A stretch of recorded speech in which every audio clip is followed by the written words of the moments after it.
Now, here's a little story I got to tell about the two sides of life you know so well, the serious and the fun. Obviously told by John L. Peacock and my boy Pete. They have a little podcast named Two-Sided Pod.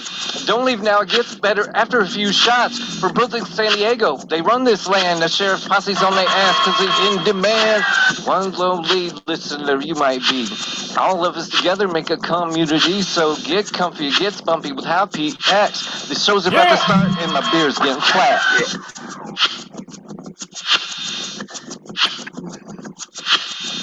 You're listening to Two-Sided, a live recorded podcast where each week I challenge Pete with a bit of the two sides of life, the serious and the fun.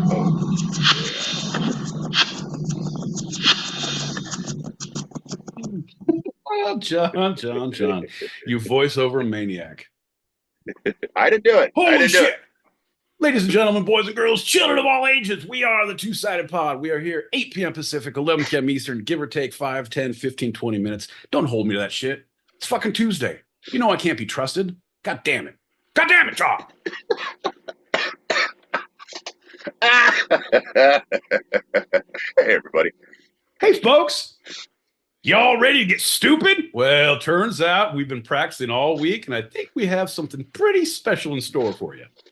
I wouldn't say that we've lowered our IQs, but we have very low IQs at the moment. So you're in for a treat. Ain't that right, John? All right. That's 100% correct, my friend. And as usual, every third, I don't have any. I do! I got some chat on the YouTube. So if you're on the YouTubes and want to give us some love, I can actually see it. Not just my boy Pete. That's right. I have. It doesn't matter what you have. Doesn't matter what you have. You have fucking writing in front of you. It doesn't help you along the show, John. We can give you any of the goddamn senses. The sense of smell, the sense of taste, the sense of wonderment, John. It would not do you any good in this show. You are a child wandering into a movie theater. Conversations do not start and stop at your convenience, Donnie. All right, I'll drink to that, John. I'm sorry, I wasn't paying attention. I'll drink to that. Cheers, everybody.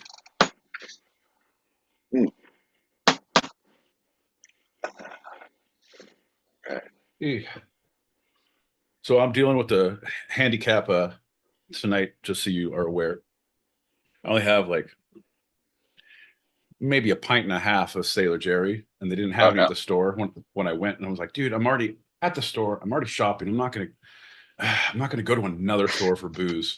So I got Kraken, but I got the gold spiced rum instead of the black shit, and it's not good. It's not good. Oh, the black's good. Yeah, black is, well, it's, you know, it's after Labor Day, John. I can't wear black. Hey, we got 3 packets to pop. Pop them, and let's start the show proper, huh? Mm-hmm. John L. Peacock and my boy L. Peacock and my boy Pete. We're gonna get down and do a fucking show tonight. Come on, John. Foxes are fucking handsome. You know what I mean? Foxes are sexy as fuck. We ain't cute. We dangerous. We get up in your shit and steal your garbage, apparently. I mean, we're throwing all that good stuff out, Julie. Rubbish. It's all rubbish. One Brit's rubbish is another American's trash.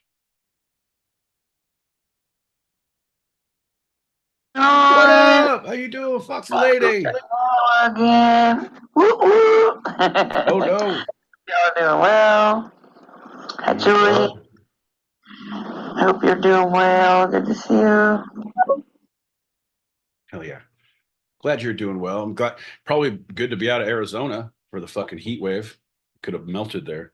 You're to come back and your husband's going to be a puddle. He's a puddle of a man that you left. Weren't you like 1.5 feet taller? Yeah. If you freeze me, you can put that. There's something there. I don't know.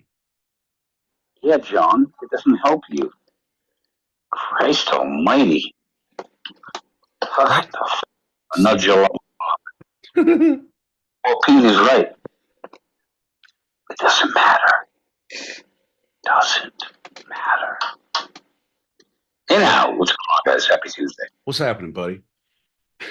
Speaking of exercises and futility, John, the two-sided pod is here every week, 8 p.m. Pacific, 11 p.m. Eastern on Tuesdays, except for next week when we have a court-mandated anger management class that we begrudgingly have to go to. Well, I have to go to. I have to represent.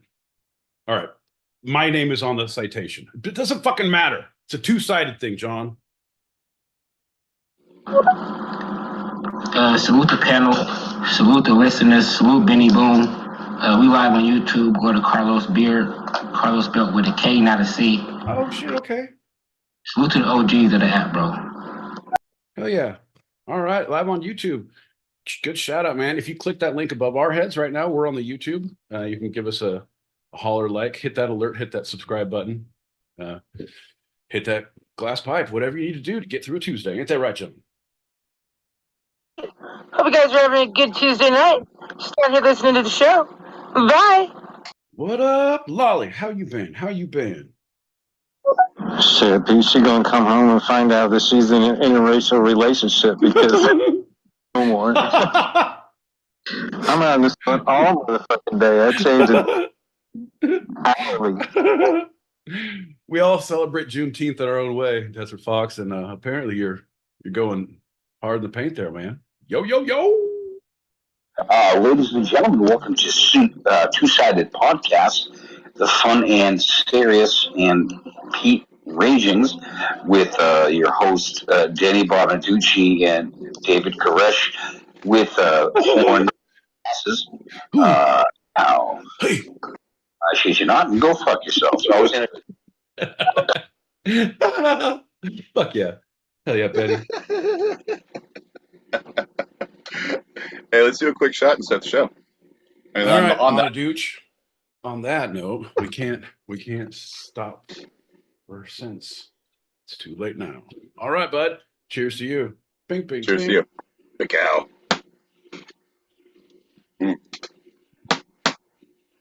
Well, howdy.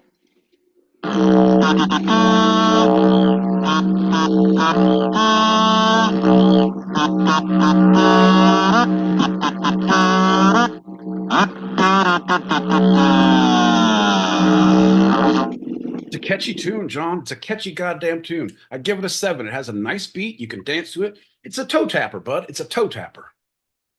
I'm John L. Peacock out in Brooklyn, New York. I'm my boy Pete in Southern California. And you're listening to Two-Sided, a live recorded podcast where each week I challenge Pete with a bit of the two sides of life, the fun and the serious. Yeah, John, the me and the you, the right and the wrong, the yes and the no, the ebb and the flow, the push and the pull, the give and the take, the John and the my boy Pete, the pad and the tie, the peanut butter, the jelly, the barna, the wilmy, the wilmy, the barna. John, call me Ishmael. It was the great white one. John, too soon. No, John, listen. It was peanut butter and ladies. It's just like the yin and the yang. It was Cagney and Lacey. It was Barney and Rubble. It was the best of times. It was the worst of times. It was a motherfucking Tuesday, John. Welcome to the party. Oof. Jesus. What happened here? Did you say the peanut butter and the lady? The ladies. John, two things that go well together, peanut butter and ladies. I don't know. Oh, what? You have a nut allergy? Fuck you, man. Apparently you don't know sensual. Yeah, man. So that shit's on my Tinder profile. Hey, ladies. Sorry, I got a date after this. I have to meet her somewhere in my local area. Bring the peanut butter. Horrible. Just because you're out of peanut butter. Right. Exactly. Did you stop by the store? Yeah, I got what we needed. Cool. Condoms? No, peanut butter. I got Jif. I went all out. It's natural, Jif. It's that shit where you got to mix the oil in on top. It's not more expensive. That shit's organic, baby. You think I don't love you? I spend the extra $4 on this goddamn organic peanut butter. My boy Pete. Let's start with a general check-in. My boy Pete, how you feeling? I'm getting my bearings, John. I'm getting my feet. I just got home on Sunday, and I'm like just trying to. I forgot that I don't have central air. Scott does, so it was a big goddamn change. But other than that, yeah, slowly acclimating. Good, doing good. To home. Okay, that's great. Yeah, acclimating to the normal. But I only have two more motherfucking days of work before I'm on vacation for a week. Nice. Week and a half. Yeah. Well, countdown, baby, countdown. On that amazing note, let's just go straight into our first lightning round. Lightning round! It's time to get down! Come on, yeah! Woo! What's up, Johnny Peacock? What's up, my boy Pete?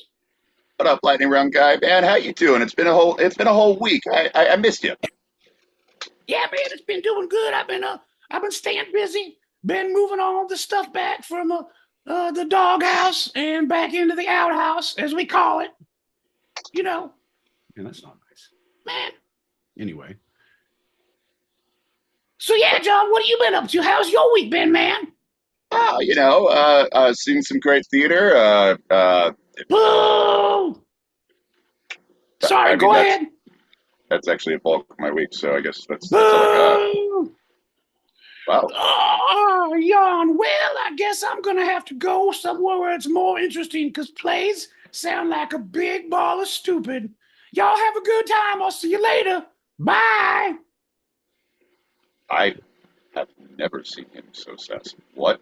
Well, sassy? What got into him?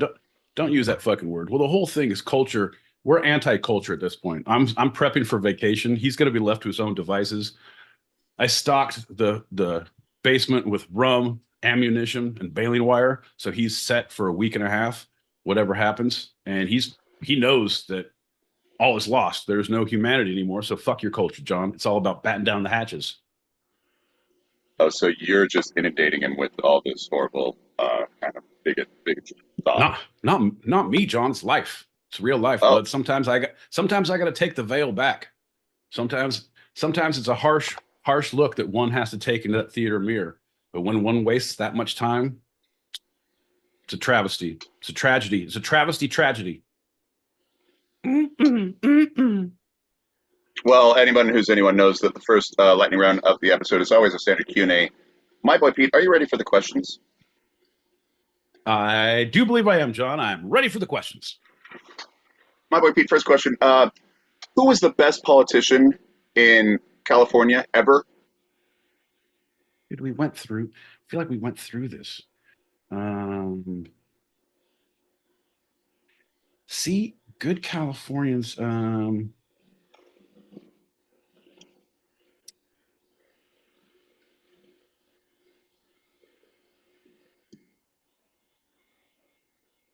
I know you're wanting me to say Reagan. You're wanting me to say Schwarzenegger. I'd say hold off on that. Barbara Boxer. All right. What was her position? What position did she hold? She was a congresswoman out of some district. Some numbered district. I don't know, but I liked her because in Barbara Boxer stands a running mate. I don't know who it is, but I'll vote for her. No. That's how I voted. No. Barbara Boxer all the way. No. No. And that is how democracy works, kids. All right. Let's just go down the line a little bit. Who was the second best? What was the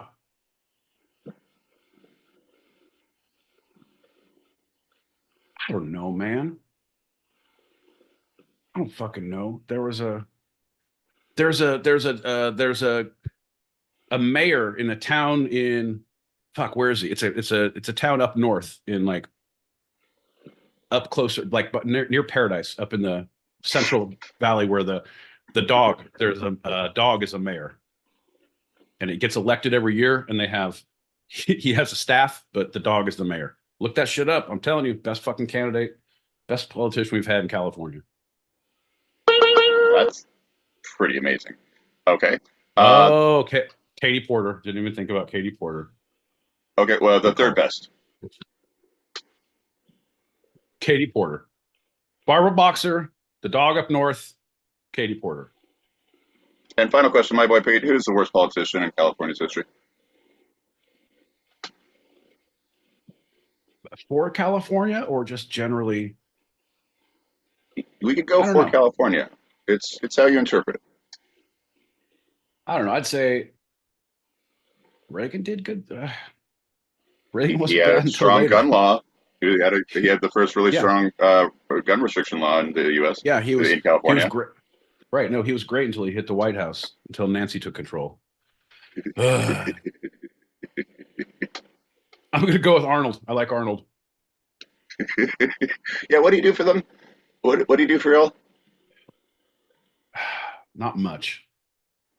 I don't know, John. Why are you talking fucking politics and state I don't give a shit, man. I'm trying to get my day-to-day life. And you're like, what about you think about your local, they're gerrymandering the local districts. And if we don't get our gubernatorial asses in gear, we're going to be left out to dust. John, I don't give a fuck. See, I thought you'd go for the person who made menthol cigarettes illegal. No, man, I feel like that's someone else. I feel like that's not. No, that's not Newsom. Couldn't have been. That was someone else. Newsom's my boy. Anyone who has one of the, he has Seth Meyers, who does his impersonation on Jimmy Kimmel Show, and it's fucking funny as shit. So every time I see Gavin Newsom, I always think he's like, "Hey, little bro, go deep." Okay. That's awesome. All right, let's do a shot and get right into our first topic tonight. Oh, great. Is it going to be about fucking state politics, John? Jesus Christ. Read the room, John. Read the room, John. Funny enough, it might have been a little bit of a red herring because it's not. All right. Cheers to you. Bink, bink, Yeah. bink. Everybody, you're welcome Love for listening. Because it's not about state politics. It's about one local California politician of your recent past. As it is Pride Month, we're going to talk about the life and works of Harvey Milk. Okay. Harvey Milk was a interesting guy. Had made great strides for rights of people in the Bay Area that were not heard from and that were marginalized forever before then. Do you think that? Okay, go ahead. You go. Because we all know he gets, hey, spoiler alert, he dies in the end. Yes. Yeah, that is a bit of a sad spoiler, but we're going to celebrate him because he did some great things, and his assassination my question is, kind of led to more positive legislature. Right. That's what I was going to say. Do you think he did more good being when he was alive, or do you have more of an impact because of his tragic end? See, that's a hard because he had a large impact because of his tragic end. But if he didn't have a tragic end, he might have been able to do even more good in life because he was on a really good track. Theoretical. We love John's theoretical physics. John, have we discussed Harvey Milk? There's a question in the audience. Has there? And I believe we discussed John being lactose intolerant and his disdain of milk. I believe that was one thing.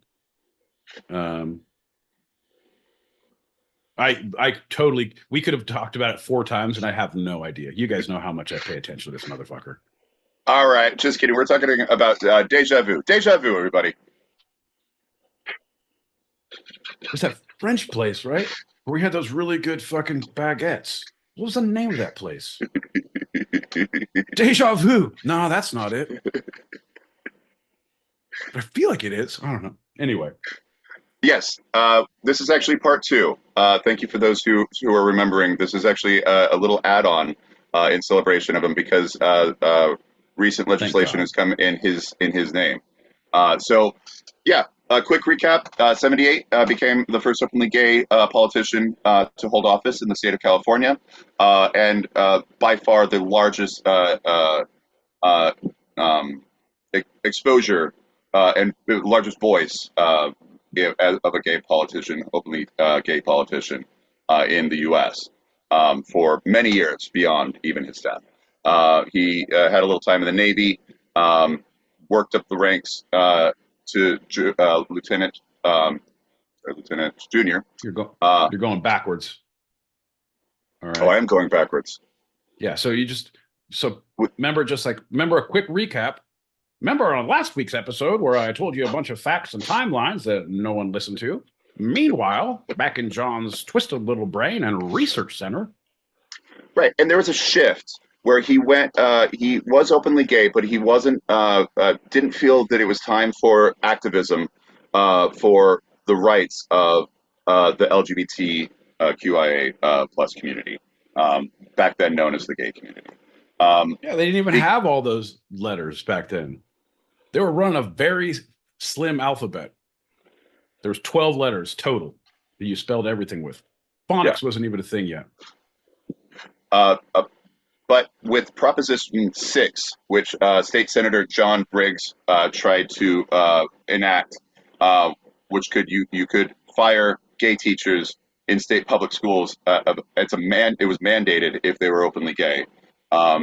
Milk really shifted gears and got that initiative blocked, and it didn't become law. And then he was gung ho, and he really, as we talked about before, did so much for many people's rights. Overall, that was the thing. It was the ripple effect, and he was championing the gay community. But in doing so, he brought many unheard and people with not as many rights more equality. Okay, so that's what we talked about last time. So good summation. It took you a while to get there. Now, moving on to this week. What do we have in part 2? So, Dan White, Milk's assassin. We talked a little bit about him, and I think we touched on this, but I don't actually remember it. The Twinkie defense. Yeah, ate too many Twinkies. Fucking, that'll happen. Blood sugar spikes. You go crazy town. I've had that. It was the first case of anti-hangry. It was the anti-hangry. I got unhangry, and I got crazy. If the Twinkie fits, you must have quit, John. Do you think that the Twinkies, the spike in his blood sugar made him, could not be held accountable for his crimes, as his lawyer protested? No. 100% no. And I think the only way to prove it is to make him eat 100 Twinkies in court and fight the bailiff. So instead of the 40 to life that he should have been given for the cold-blooded murder of a politician, of a public official, he was given manslaughter, less than 8 years, and went into prison on May 21st, 1979, which was the day before, which would have been Milk's 49th birthday. And this ignited what was known as the White Night Riots. Ooh, you know me, I'm a big fan of riots. Tell me about this one. Well, enraged citizens stormed City Hall, and rows of police cars were set on fire. The city suffered property damage, and police officers retaliated by raiding the Castro, vandalizing gay businesses, and beating people in the streets. Retaliation. John, with every good riot, there comes an equal and opposite re-riot.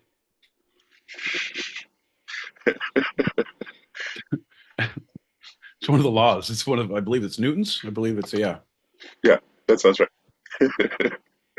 All right. And my boy Pete, you kind of nailed it at the beginning, because we're looking at now post-assassination, what Harvey has, how his legacy has continued. So first, in the pop culture, he's been the subject of an opera, many books, and films, including the Schultz biography, The Mayor of Castro Street, which came out in '82, the Oscar-winning documentary, The Times of Harvey Milk by Robert Epstein in '84, and the Gus Van Sant directed drama Milk, starring Sean Penn in 2008. Not to mention all the great podcasts that have been done about him. Mm-hmm. Right? Mm-hmm. Right? Sean Penn even won Best Actor for his performance in the title role, and Dustin Lance Black won an Oscar for his screenplay, and it was received 8 Academy Award nominations that year. So widely popular, and brought the understanding of Harvey Milk's life to a new generation of those who may not have known about it. Yeah, that is true. Now, what year did that come out? Because what year did that come out? Was there legislation happening around that time? 2008. I believe that was when they were trying to illegalize gay marriage in California. Prop 1. We have some good props, you guys. We do some. We try some really stupid shit, and every once in a while, one of those motherfuckers passes, and all of a sudden, you can't smoke menthol cigarettes to this bitch anymore. I'm not saying it's all their fault. I'm saying just some crazy props. Crazy town. These days, today, several public schools are named after Milk. The Harvey Milk High School in New York City, and in his old Castro neighborhood, the elementary school bears an elementary school bears his name. There's a federal building at the U.S. Job Corps Center on Treasure Island in San Francisco named after Milk, and many public recreation centers, public libraries, public plaza in San Francisco. The memorial plaque at the public plaza, Harvey Milk Public Plaza, reads, "His life is an inspiration to all people committed to equal opportunity and an end to bigotry."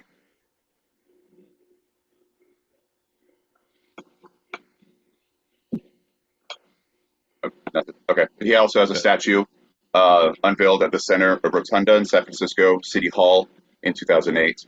And he has a day named after him. It's his birthday, so that's May 22nd of every year is annual Harvey Milk Day. Man, that's some bullshit. How come you have to die before you get a day named after you? Can't we like think about this ahead of time? I'd really like to celebrate my own day one day. Like I think everyone would. If we could think ahead, you know? It would be so nice. I'm saying. Think about that.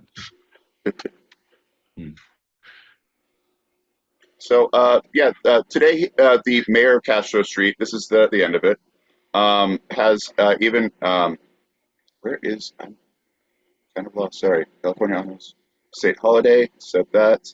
The last thing I wanted to say is my formatting got messed up and I can't freaking find it. That's pretty important. I'm glad you brought that up. One of the points that I would like to make is that's why I don't write anything down. Nothing can ever be lost. All right. Harvey Milk Lives was chanted shortly after his death from San Francisco to Washington, D.C., and has a lasting effect for equal rights, especially the gay community, the LGBTQIA+. Harvey Milk. That's amazing. That's really great. I had this amazing idea for a horror film for the LGBTQ plus community called Harvey Lives. It's when Harvey Milk actually comes back from the dead, and he goes through the Castro. Hilarity ensues, but it's pretty epically gross, like on the gore level. Gory, right? Yeah, gory.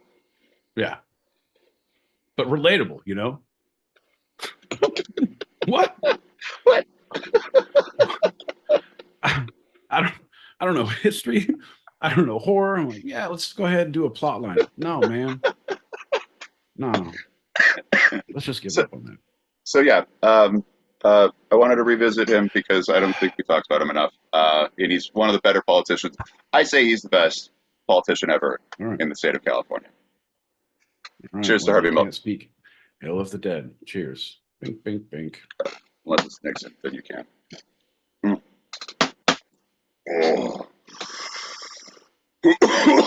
Ooh, that one stung. Woo!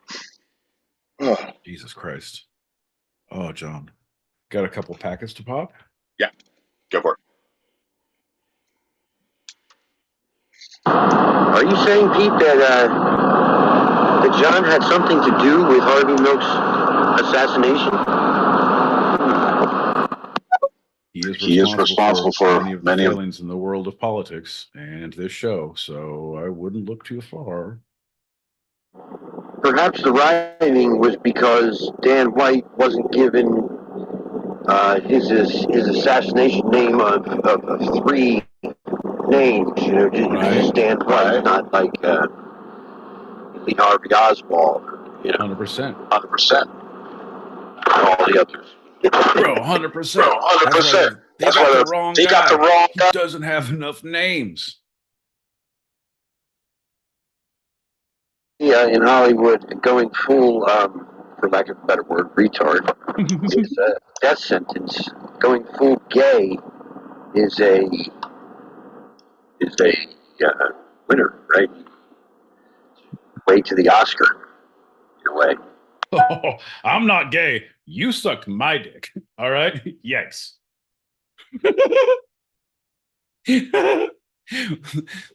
That's one of the funniest things to say when you're in an elevator with a buddy and the door's open and someone's kind of like, dude, I'm not gay. You sucked my dick. And just walk off like, ha, ha, ha. Anyway, that's the last one, bud. Welcome back to the party. Oh, I was just giving you enough rope to hang yourself with on that one. No, that's a good joke.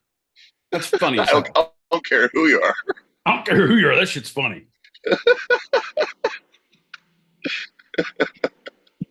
All right. Well, we're plowing along here. Look at this. This is so quick, my boy Pete. Yeah, John, that's one thing. We're all nothing if we're not efficient around here. Technological skills at the pinnacle of human achievement. This is what synergy looks like, John. Finely tuned machine. Well, I mean, speaking of a finely tuned machine, that's going to lead us to our next lightning round. Lightning round! It's time to get down! Come on, yeah! What's up, John L. Peacock? What's up, my boy Pete? Hey, lightning round guy. Yeah, hey. All right, well, I don't want to hear any more about your day. What about your next week? What do you got going? Anything cool? Yeah, man. I actually today just won tickets for the matinee of Patriots tomorrow. Won a couple of Tonys this past Sunday. It's pretty cool, man. Who are they playing? It's a play on Broadway. It's about Yay! it was Russia. Was it Russian? What was the yardage? Rise of Putin in the 90s. The overthrow of Gorbachev. Who did he play for? Wasn't he on the defensive line on the Colts? Well, he was pretty. Hey, you know what? Oh, okay. All right. Well, that sounds fun for you. I hope you enjoy it. Bye. Bye. I'm not going to handle that. I'm not going to handle that at all. No, that's my life. That's my livelihood. He's attacking me. I don't know if it's your livelihood. He sees how much time you're spending and money you're spending on it. He says, look at all the money you're spending. Stay home. Get a new computer. Learn to use it. Okay, go. Made him freeze. That's right, folks. This lightning round. Your internet connection is unstable. I'm sorry, John. I can't let you move anymore.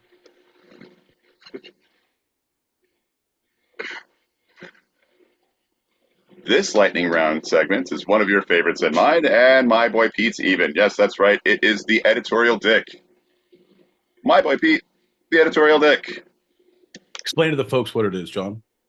Well, my boy Pete, what I do is I take recent headlines from as far back as yesterday and many times even just today, and I read you the headline. And you are the editor. You are editorializing. You are only giving your opinion, raw and unfiltered, as my boy Pete, the editorial dick. Right. Opinions. Yeah, I can do that. Yeah, I got those, John. Yeah. Let's start. Let me share them. Let me share some opinions, John. Fuck yeah. It's the editorial dick with my boy Pete. Fuck yeah, let me share my opinions. That's my boy Pete. You just saved that. All right. First headline, my boy Pete. New York City Mayor Adams says he supports mask ban to curb crime. Quote, cowards cover their faces. Fuck you. Man, you can't trust a politician to do a policeman's job.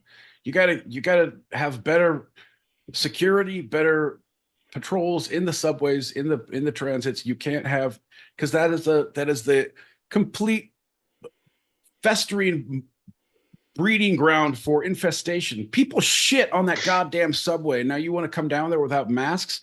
Are you an animal? Well, I guess you're going to have tons of people not riding the subway anymore. Where can you wear masks anymore? What, I have to go to a fetish club around New York to wear a mask? This is bullshit, Adams. I won't stand for it. I'll take my answer off air. I'll be the one in the latex suit with a zipper, closing my mouth. Yeah, I think with that quote, Adams just related himself to a corrupt mayor of Gotham, right? Who said kind of the same thing. Cowards cover their faces. I think that's the quote. 100%. Dude, you need to start putting together a costume, getting a group together, not to fight crime, but just whenever there's lights shown in the you can get up to the roof and, like, I don't know, take pills or something. I don't know. Like crime fighters do. Coordinate. All right, next headline. My boy Pete. Celine Dion moved to tears in rare New York City appearance. Quote, the biggest crowd I've had in a few years. End quote. Ugh. Moved to tears. Come on. You've been a headliner forever. You don't get to get moved to tears when a bunch of people want to come out because you're a goddamn superstar. You're Celine Dion. Yeah, our hearts will go on too, Celine. Celine. Neon.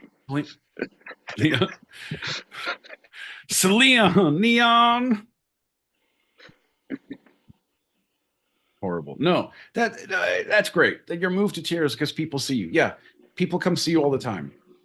I don't think you should cry so easy. Life's a lot more difficult than people showing up at one place. We used to call them flash mobs, Celine. When I was starting, I was like, okay, I'll write that one down. I was expecting biggest crowd I've had ever. And so in a few years, so like 2020, 2019, pre-pandemic, weird. Yeah. It's like things are going back to normal. I'm getting paid millions now for every appearance instead of just like 500,000. It's really feeling like home. Really. The paychecks will go on. Next headline, my boy Pete. This touches us both. Tens of millions in the U.S. remain under dangerous heat warnings. Man, come on. It's been here every summer. Y'all motherfuckers get ready. Hey, guess what? Your next year's going to be hot summers, heat warnings. It's going to rain. It's going to flood. It's going to tornado. It's going to be hot. How hot? Motherfucking hotter than it was this year. How hot is it this year? Hotter than it was last year. I don't know about you, but I see a trend, motherfuckers. Get ready and get cool. Hydrate, though. Seriously, hydrate. But don't be surprised. Don't be surprised. Like, make a good friend with AC or get a job at Ben and Jerry's. That'd be awesome. That'd be awesome. Okay, I'm gonna go stock again. Be in the freezer. Now it's weather with my boy Pete. How's the weather out there, my boy Pete? Hot! Fucking hot!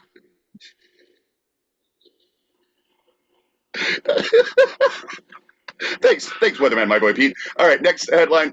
Secret Service agent robbed at gunpoint during President Biden's trip to Southern California. That's right, baby. Welcome to Southern California. I believe it was Whittier, California, so it was even not just proper LA. Like, oh yeah, that's the hood, baby. Come on. You're traveling in the people and of the people. You're going to get robbed by the people. Oh shit! The great thing was he fired his service revolver a couple times, and he's like, I don't know if we hit him. Like, yeah, you could have. It don't matter. They know a vet down the block who's going to take care of it for him. No one's going to know. Motherfucker, you got robbed at work for the president. Welcome to Southern California. That's awesome. We get to wear masks. We get to wear masks, and that is what happens. Good. No, wait, no. Wait, that's no. That's proving the point. Sorry, Adams. You're right. All right, my boy Pete, just because this is such a special moment, special occasion, special event in U.S. history, shit. I'm giving you a... You know I do my best work on bonus rounds, baby.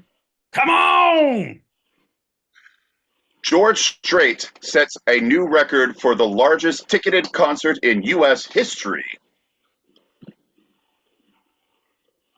Subline, Celine Dion cries even more tears. John, it does not surprise me. It's the biggest ticket. Of course it is. You know what the most popular sport in America is, John? Fucking NASCAR. That's what we are dealing with as a country. So yeah, of course he is. You got your fucking boots on, you got your big old Chuck, your hat. Well, fuck yeah, let's go see a goddamn show. Wow, we could be one of the millions who see him. God damn it. I don't even know his songs. What are his songs, John? I don't know, but I'll hum along. Fuck yeah, I'll drink a goddamn Coors Light and I'll fist fight a guy in the parking lot before we get in, babe. That's America. That's how we party at this concert. Where was it? Where do we have to go? Florida? Was it in Florida? Oh, I don't know. I didn't say. It just said it was the biggest. Can't hear you, bud. Can't hear you. Oh, I don't know. It just said it was the biggest. I only look at the headlines for these things. Oh, man.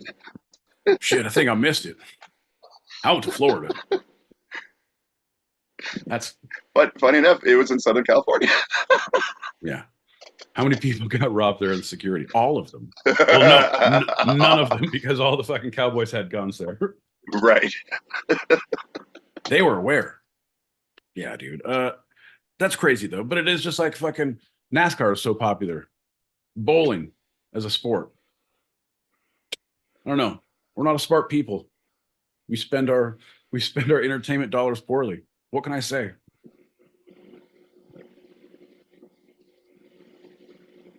Final answer, John. Final answer. It was in. Why did they not say? Right. Well. Wow. We're not going to tell you because it's probably somewhere. All right. Well, you don't need to look any further, John. Time to carry on. Texas. Hey, bud. Hey, weird enough. It was in Kyle Field at Texas A&M in the College Stadium. There you go. All right. Let's just move right along after that into our short segment. All right, John.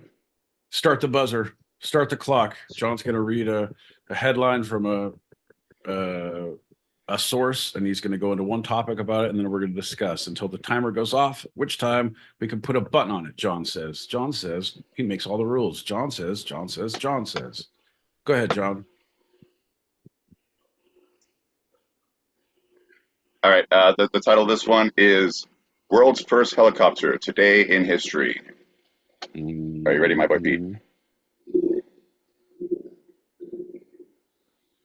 From ConnecticutHistory.org on September 14th, 1939, the VS-300, world's first practical helicopter, took flight at Stratford, Connecticut. It was designed by Igor Sikorsky and built by Vought Sikorsky Aircraft Division of the United States Aircraft Corporation.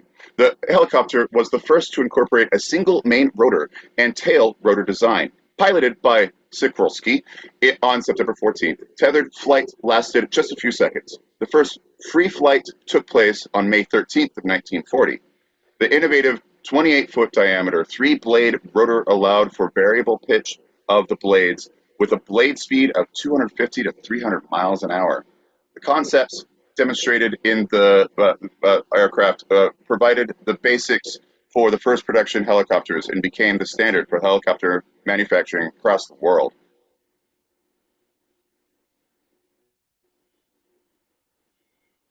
This VS-300 today remains on display at the Henry Ford Museum.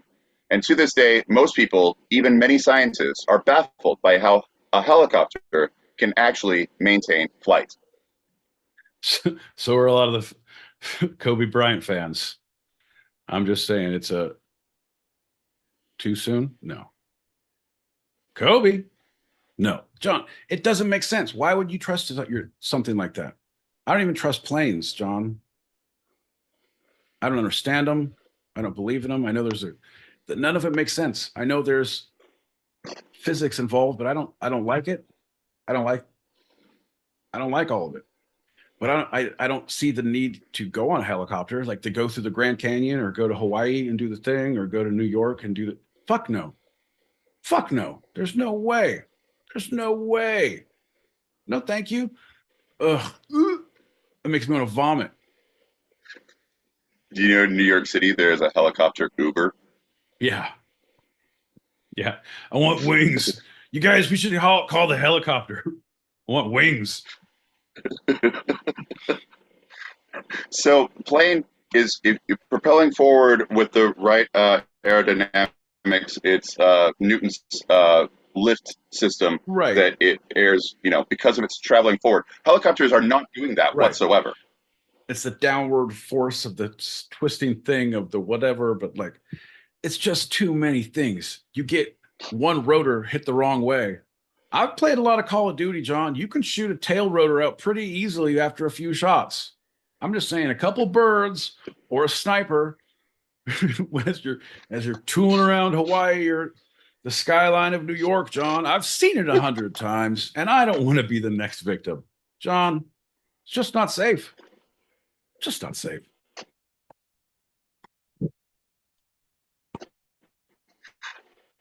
I mean, have you ever been out?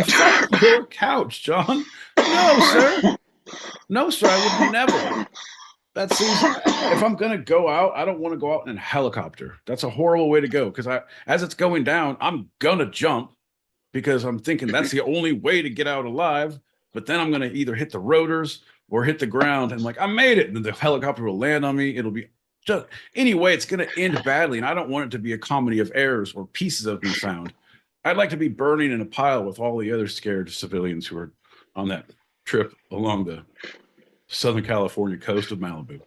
God, what a sunset it was. And a fireball continued. Your last words were text into Instagram. But that view, though. Yeah. Fuck all that, man. No way. No, sir. No way. No way. Even over water. No, sir. Now I'm going to jump in here and die by a shark.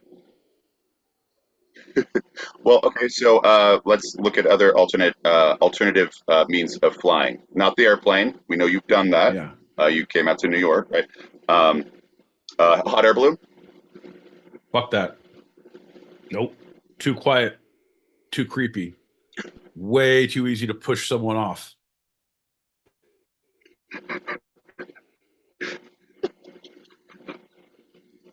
What, a hang glider? Hang glider? No way. No way, dude.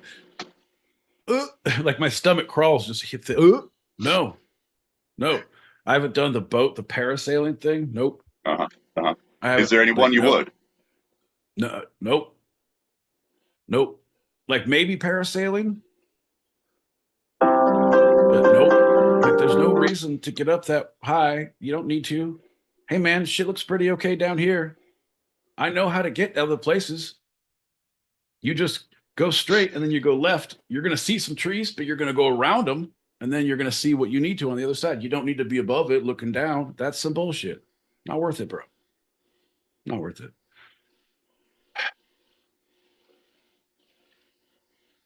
And that was our short. R.I.P. Kobe. R.I.P. Kobe. And his daughter. And the others. I know there were others. I don't know who they are. Let's go. Anyway, Let's do a shot. for all the people that the helicopter has fucking taken from us this year. We're going to do a short retrospective. John, share your screen. I pulled up this video clip of all the people who have passed away from helicopter accidents in the last 6 days. Actually, I didn't have time, so I got the last 6 minutes. Anyway, is that you got that running? Anyway, I do. Yeah, here it is. There we go. Just letting that load up, and I think it's coming right now. Cheers. Cheers. There we go. Think.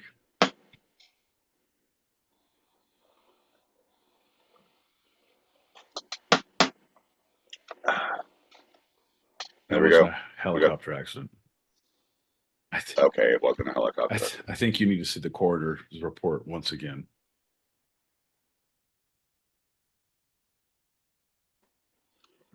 That was a little Harvey milk. I wanted to bring that up earlier, but my boy Pete allowed me to Jesus Christ, John. Indulge myself. Phrasing much. Come on, pal.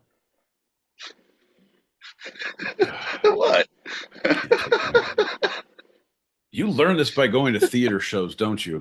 You're hanging out with the fucking wrong crowd, John. Wearing fucking slacks and button-up shirts in the evenings when it's hot, sitting in theaters, fucking finding the inner meaning. What's the through line? What is it trying to say? All that inner searching, John, is not doing you well, sir. Time to dumb it down. I need you to join a bowling league and develop a serious beer drinking problem.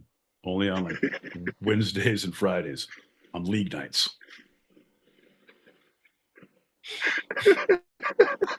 That's what I need from you. Reset your fucking barometer, John.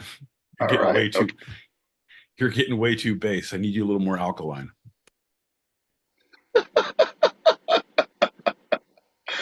All right, let's finish this up. My boy Pete, we got one more of the serious topic to go over, and then we're going to go out of the show.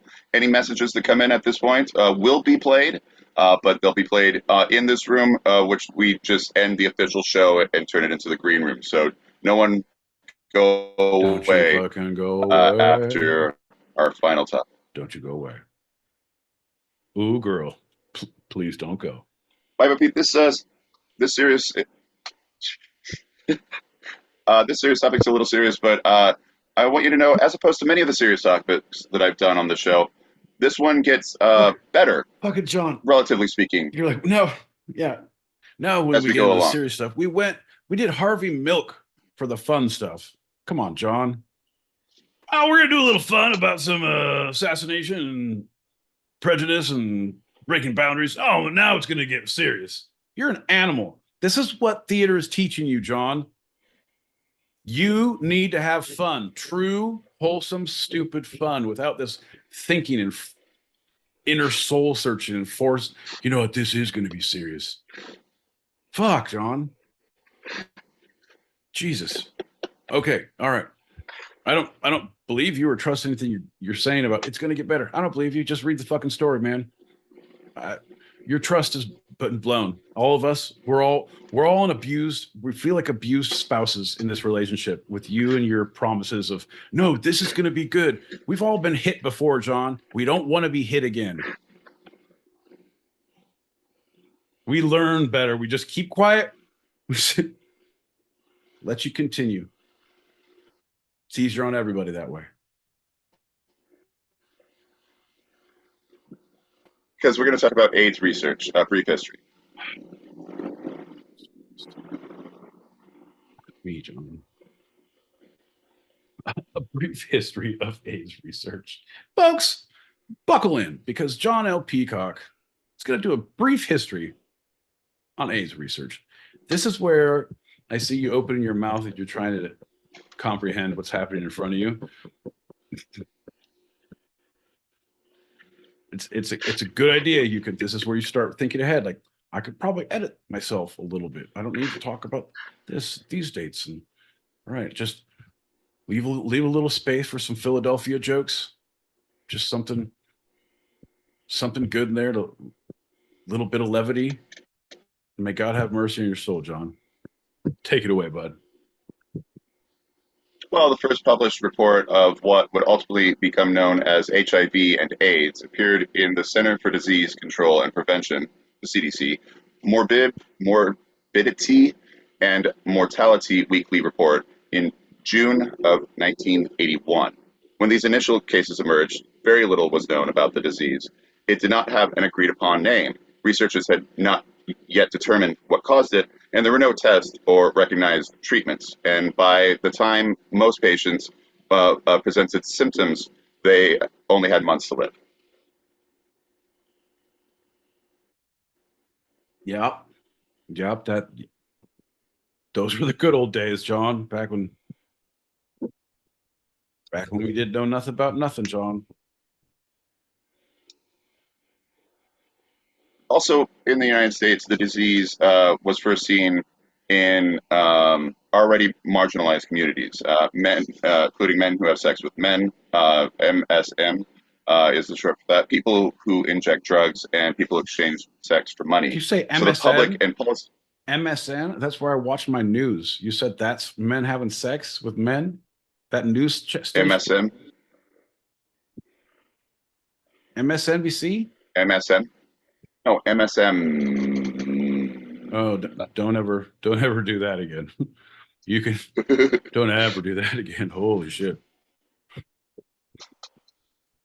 Well, so they were slow to respond for this new health threat because they saw it only in these marginalized communities that had stigmas, cultural stigmas attached to them.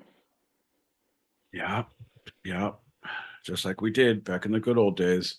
Not like we're all forward thinking now. Go on, John. Continue with the serious. Okay, that's the era of no treatment, no real look at it. In September of 1985, President Ronald Reagan called AIDS research, quote, a top priority for his administration. This came amidst criticism that government funding was inadequate and not enough had been done to find a treatment or cure. This was Reagan's first public statement about AIDS, though he had previously asked for emergency funding. Well, I mean, but it's New York City. So, I mean, understandable, you know. It's the natural knee-jerk reaction when New York says, hey, can you give us some fucking ducats? We got some shit. Hey, go to hell. Well, I mean, it's also New York City in the 80s, so the crime rate was very high. The drug use rate was very high. Back when the city was fun. La Cage aux Folles couldn't stay open because they couldn't keep chorus members alive. Right. But he does something through public pressure. And zidovudine, commonly known as AZT, I'm not going to say that one again, was introduced in 87. Is that a person? This was the first treatment. Is that a treatment? AZT? Yeah, it was the first treatment for HIV. In 87. So this was the first a lot of acronyms. of the virus. AZT.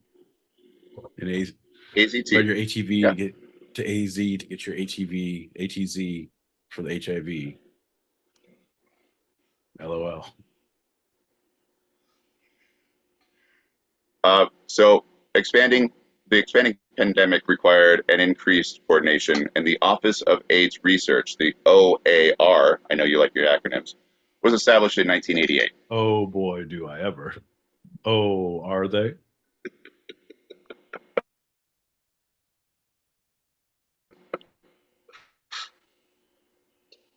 It required, and although they established this OAR, the research was considered kind of stigmatized, and it caused considerable disruption of ongoing science for a number of years. Then Congress passed the Revitalization Act in '93 under President Clinton, and that authorized the OAR to plan, coordinate, and evaluate research for AIDS and HIV, and that set priorities, scientific priorities for this research, and got everyone organized and had a wider reaching pool with John Hopkins and Hopkins and other major research universities. Oh, Johnny Hopkins. I smoked weed with him.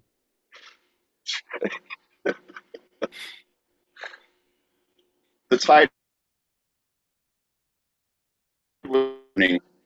more famous celebrities were coming out with, coming forward with their struggle with HIV and AIDS, and the public opinion of who was contracting it was shifting, and the stigmas were starting to decline in the mid '90s. Bill Clinton in '95 hosted the first White House conference on HIV and AIDS, and he called for a vaccine research center, and it later opened in '99.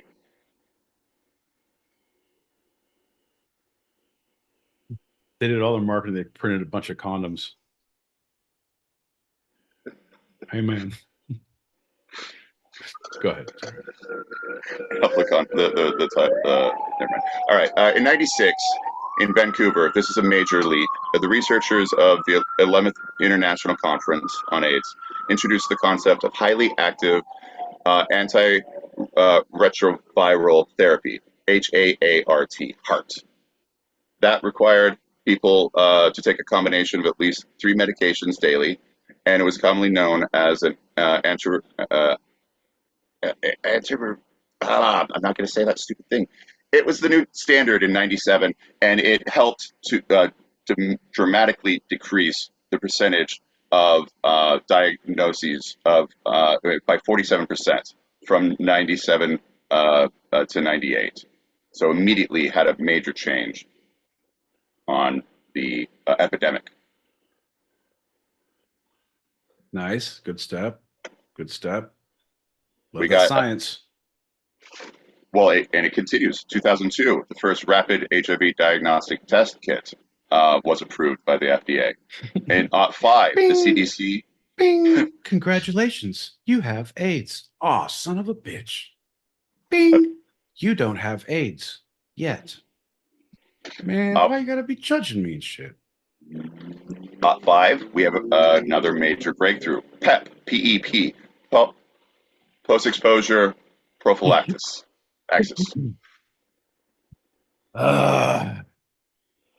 John, it's about time we started talking about dental dams on this show. The worst goddamn safety device ever invented. Never mind. Go ahead. Did you know people have been cured of AIDS? In 2007, the first recorded case was Timothy Ray Brown, after he received a stem cell transplant to help treat his leukemia.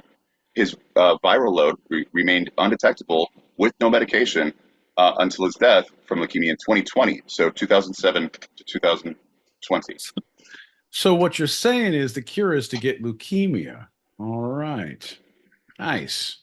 All right, folks. So what you're going to have to do is you got to get leukemia to cure your AIDS. But if you want to cure your leukemia, you're going to have to get hooked on heroin. We're not sure about the science on it yet, but we have some studies going. It's pretty good. Looking pretty good. My girl, Sloan Kettering, she's running him over with the old Johnny Hopkins over here.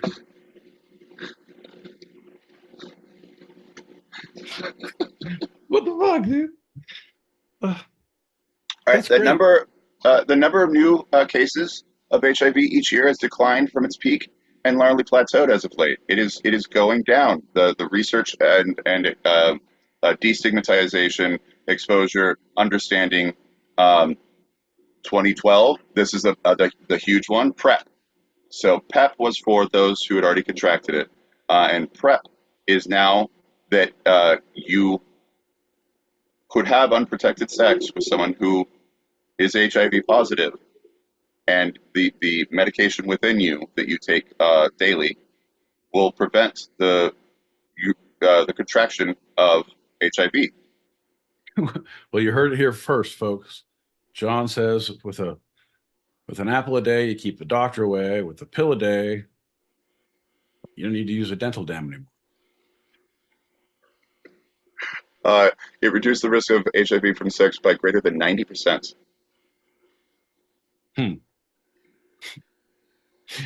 What about that darned chlamydia? No, doesn't touch that. It's not a bouquet, ladies and gentlemen. Could I get some roses, little baby's breath, and some chlamydia? It's Mother's Day, you know. By August of 2021, the FDA had approved nearly 50 brand name treatment options for HIV. HIV medications are effective but expensive, but a few generic versions, which help lower costs, are also available. There is a major the Department of Health and Human Services launched Ending the HIV Epidemic, a project to reduce new infection by 75% by 2025 and at least 90% reduction of new infections by 2030.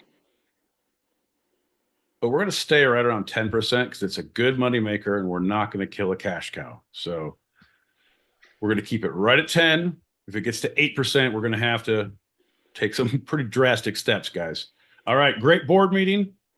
Way to get together and be an evil conglomerate. We're gonna rule this motherfucker one way or another. All right, team on 3. Ready? Go team. Didn't right. Say 3. So, final thing. This year, 2024, a long-acting injectable form of PrEP has also been approved by the FDA. It's for those at risk through sex who weigh at least 77 pounds or 35 kilograms. And it's an injection given by your healthcare provider every month instead of a daily oral pill. And so the progress towards a vaccine and possibly a cure, which Moderna or Johnson & Johnson tried a vaccine in 2021, and it made it to stage 2. It did fail stage 2, but it shows that we are making progress even in that area of vaccines and cures. that's good, man. That's good, but it kills me that they take away our long-acting Oxycontin. We can't get good opioids anymore, but all of a sudden we got all these leaps and bounds when it comes to healthcare. John, what about fun times? John, what about what the people want? How do you think we go about getting the AIDS? We take the drugs. We got to take the drugs to get the AIDS. You guys think about the bottom line. Keep that 10% high. Help me help you. I think there's a campaign there, John. We're gonna write all the local numbers of your local congressman. Make sure in this link, make sure you reach out, write a letter, call your congressman, let him know you want it on the ballot. We want medical cocaine cards back in all the states and bong in every garage and an opioid in every kitchen. That's a promise. Ain't that right, John? That's right, buddy. Thanks, pal. The sources for this episode of Two-Sided have been, first segment, milkfoundation.org, biography, the History Channel, and napahistory.org. Second segment, Gilead, National Institute of Health, the Office of AIDS Research, healthline.com, and hiv.gov. And the short, connecticuthistory.org. I just wonder what drives you, John. To be a fly on the wall when you come home for the 2 hours after going to plays all week and think about like, oh shit, I'm pretty hammered and need to do research. What goes through your fucking mind, your savage little head when you come up with these topics and do research? What does your browser history look like, you twisted little ginger? Well, I guess we're going to answer. We're going to answer that question next time. Before we go, anyway. What are your sources, my boy Pete? My sources are, you know what, John? At this point, I've done a lot of moving. I had my sources in boxes, and I don't have them written down. They're not on me at this point. I have a lot of them, but I will post them in the link near the comments below. Make sure you hit that subscribe and like button next to my sources.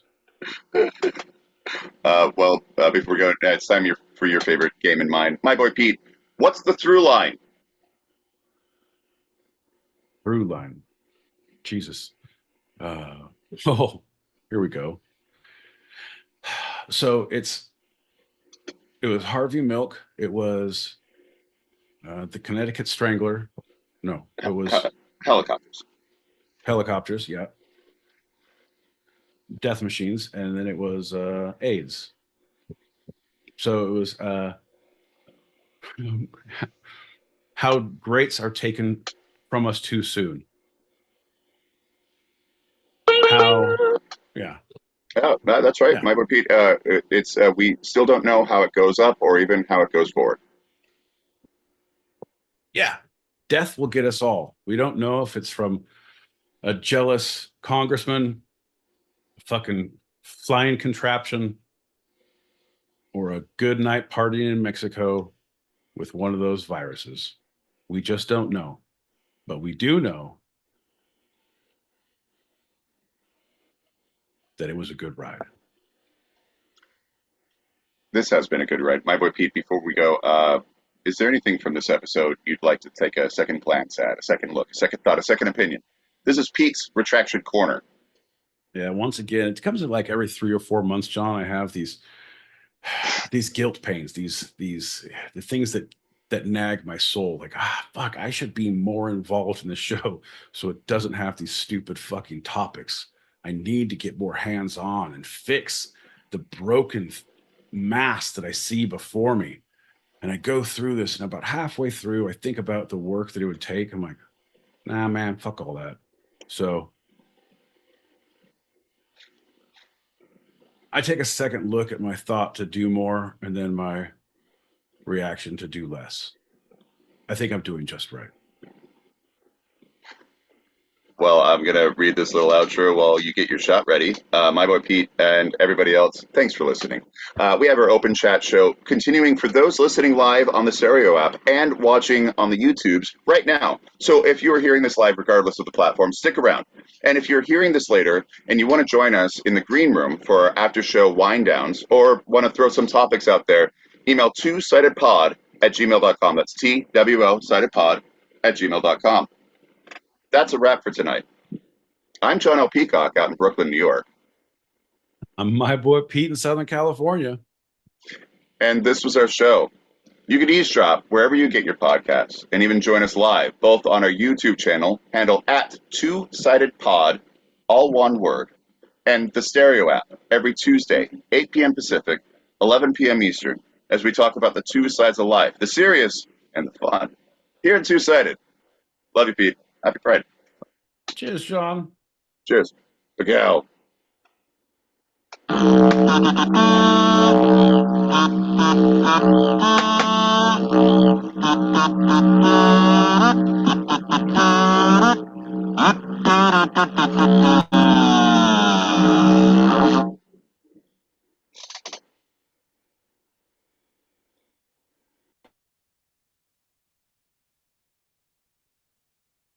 Ladies and gentlemen, boys and girls, children of all ages.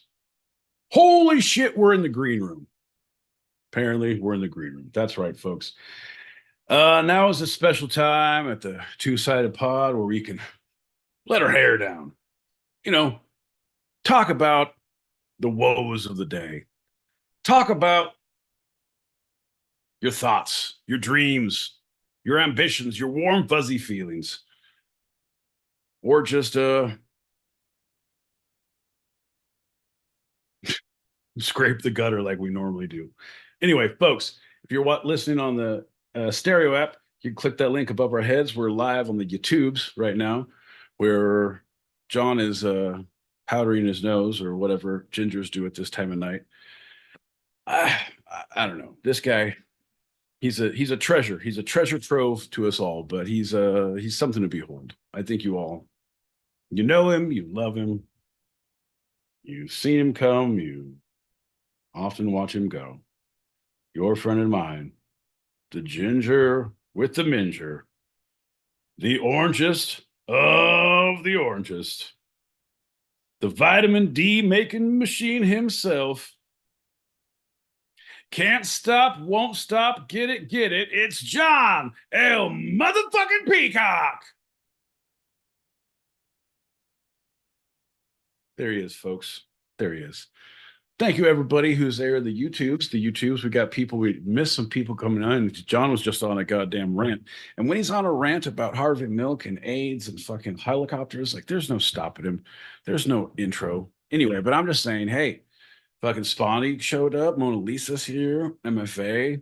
All these fucking great folks. Jude Prunes, Fox. Hell yeah. No, I don't have a new puppy. I was dog sitting for 3 weeks. I now strangely feel like I don't have a dog. It is weird. It's weird not having a giant body sleeping next to you.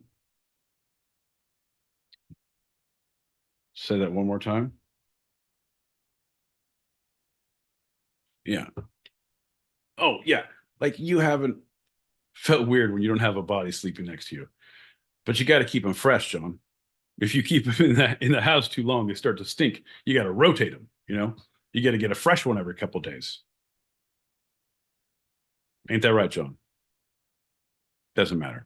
Folks, this is the time on the two-sided pod where I get to do the song and dance while John, he has to change his clothes. He has to put on a new outfit. John believes in costume changes between scenes. It's all that theater, man. He's been to too many shows. It's like Act 1 was good. Act 2 will be better. But the denouement in Act 3 is going to just set him home right. John, have you ever thought about writing a stage show about yourself? And not as an autobiographical piece, but from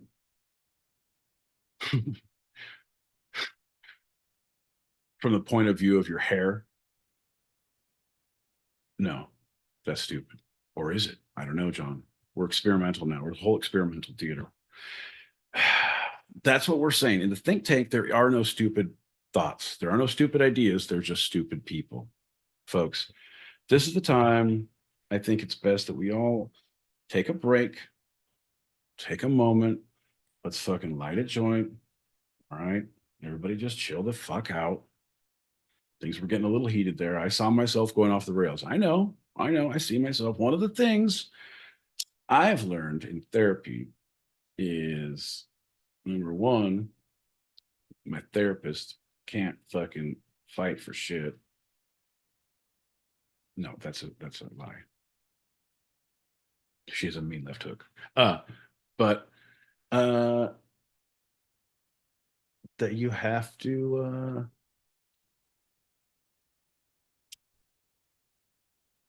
know when to hold them. You know when to fold them. All right, so I don't have a therapist. I go down to the bar and I listen to Kenny Rogers, but I can get hammered. It's like therapy. Know when to walk away, know when to drink rum. You never count your shot glasses till you're paying up your tab now. There'll be time enough for puking when you're in the car. So you go down to the bar and you watch Kenny Rogers get drunk? No, I played Kenny Rogers on the jukebox. I put in $25 all on the gambler. And I sit in that bar and drink until Kenny Rogers stops playing. Then I go home and think about what I've learned. It's pretty good therapy. Fucking the bar hates me. You gotta know when to hold them. Know when to fold them. Fuck your couch, walk away. They don't say fuck your couch. I'm pretty sure they do.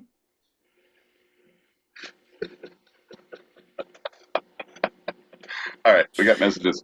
Let's do that. All right. Giddy up. Just so you know, if y'all are going to be brave enough to get on the airplane, pick a window seat away from the wing. You get some of the best photos from there. Oh my God. I got so many cool photos from my flights back and forth from Iowa to Arizona. So cool. And every time I go, it's always different pictures. And I'm pretty sure Most of the time, they take the same flight path. I don't know. It's weird. Head scratcher. Anyways, it's good to see you all. That's awesome. It's great to see you, man. All of this. I know it's not for us. I know we're like Santa at Christmas, but the whole family's here. Like Santa's a big deal, but we're here for the family. Because every Tuesday is like a motherfucking dysfunctional Christmas breakfast. That's right, folks. Everybody's a little rum drunk, and someone's going to start a fist fight before we're done with presents. That's right. Welcome to the Two-Sided Christmas Tuesday. How y'all doing that? Got it. I say, hope you're having a great night. What? Show your ass. Show your ass. What? Show your ass. Show your ass. Yeah. Get some. Yeah, they won't cure that other shit. So, well, they're gonna end up calling you Willie Lump Lump. Yeah, after the gold team, don't forget to slap each other on the ass and tell them, good job, champs, in the showers. Yeah, man. That's the only reason I fucking lettered in high school. First time caller, long time host. My thoughts, my dreams of the day was just to connect with my good friend. But alas, those dreams were shattered. All right, shout out to the panel. No, not the panel. To the listeners. Foundation. Whoa. God, you're the worst. You're the worst. Do you listen to yourself back in your character work? Do you ever hear yourself and just cringe? Do you just fucking, what the fuck was that? No? No, you don't. You think it's good. This is what that kind of fucking over self-confidence leads you to a good life, a fucking clueless, happy life. Look at him. Look at him. I always say if you could have like an IQ like 30 degrees, if it was 30 degrees hotter and I had 30 points lower in my IQ, I'd be a lot hotter and a lot stupider and very happy. Hey Pete, how you been? Hey John, how have you been? Good to see you guys. Hope you've been good and having a good week so far. My friend, yeah. how are you? Hello to the 8 listeners. Hello to Foxy, Tin, Mindfox, Julie, Cunty. Good to see you guys. And Roni, Lisa and the people. Hell yeah. Love you all. Thought I'd stop by, say hello and have a listen, see what's going on. Good to hear from you. I haven't heard from you in a long minute. We were just talking about you the other week. We just mentioned you. It's good to hear from you. Good to know our people are doing well. Yeah. I normally don't come off of mute for the popping of the packets, but I just wanted to come up and say, yeah, great to hear from you. Yeah. Yeah, I know you don't, but that's what we're saying. You probably should do it all the time, but it's fun when you don't do what you say you should do. It's good. Poor shot, John. Poor shot. Poor shot. Right?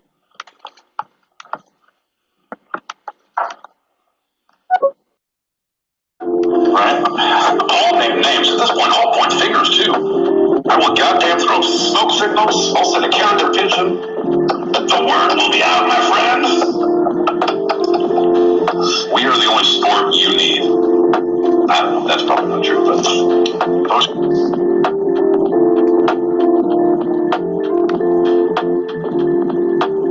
Take a shot, boys. Goddamn, Dub. Where you been, brother? Love you, my friend. Cheers to you. Raise him up, John. Bink, bink, bink.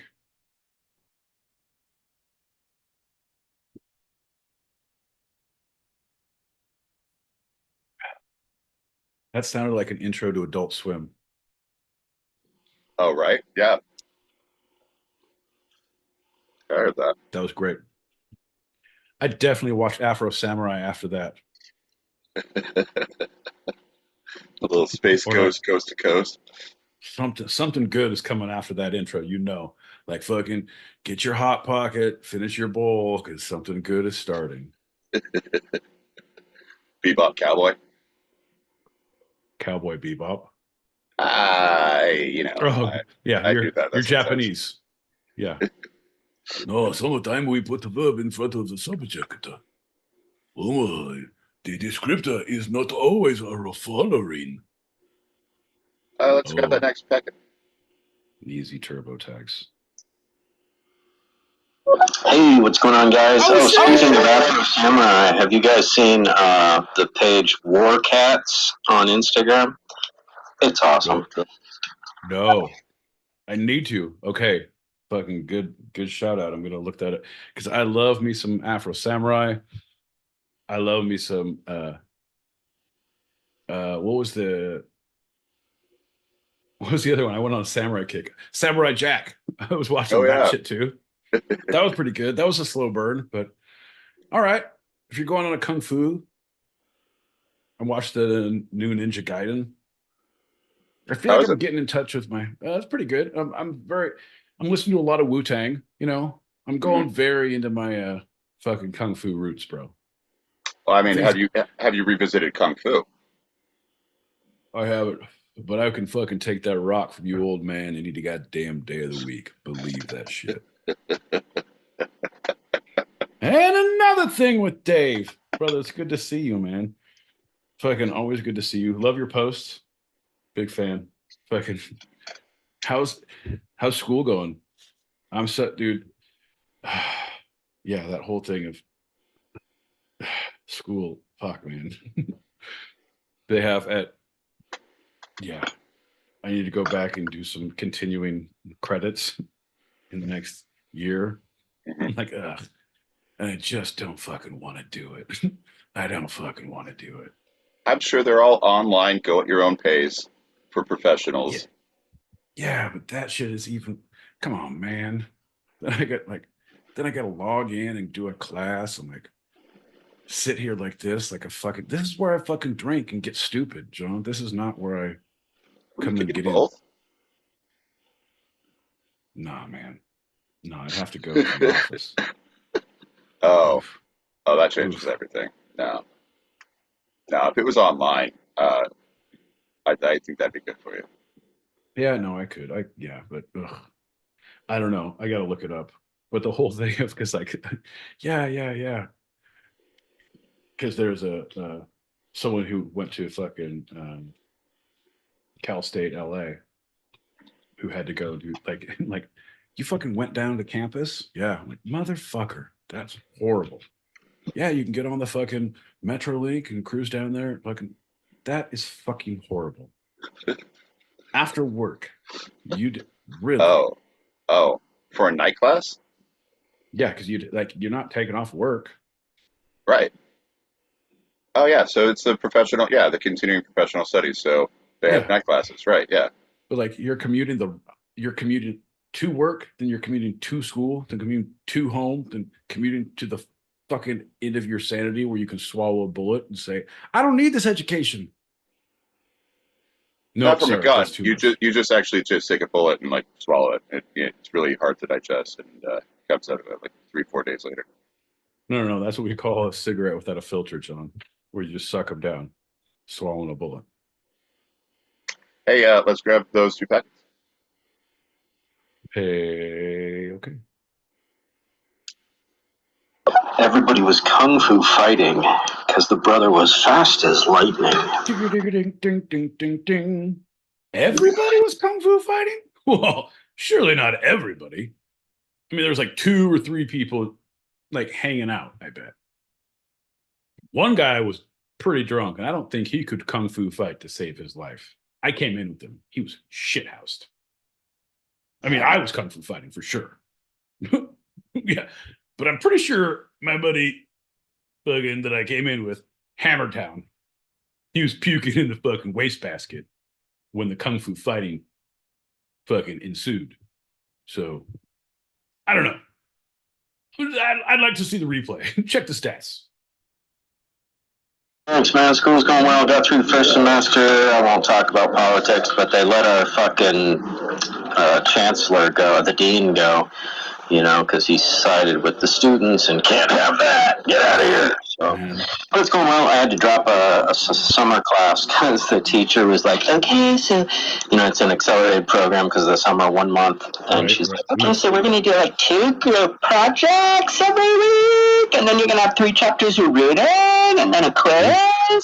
And I don't like group projects, especially online with a crunch deadline like that. I just want to do my own thing. So yeah, 100%, bro. Good fucking call on that. Because if you're in a group project online, you can't even you can't hold someone accountable for your shit. Like, you show up with yours, like, fuck that. No, thank you. And also, fuck people, man. Like, I can sit with them.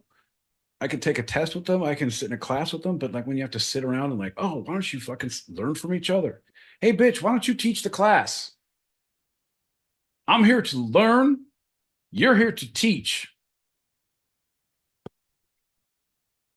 Give me a frog to dissect. Don't give me a partner to talk to. I don't care how it makes me feel on the inside.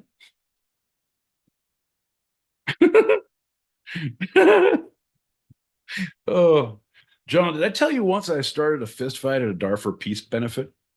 True story. Anyway.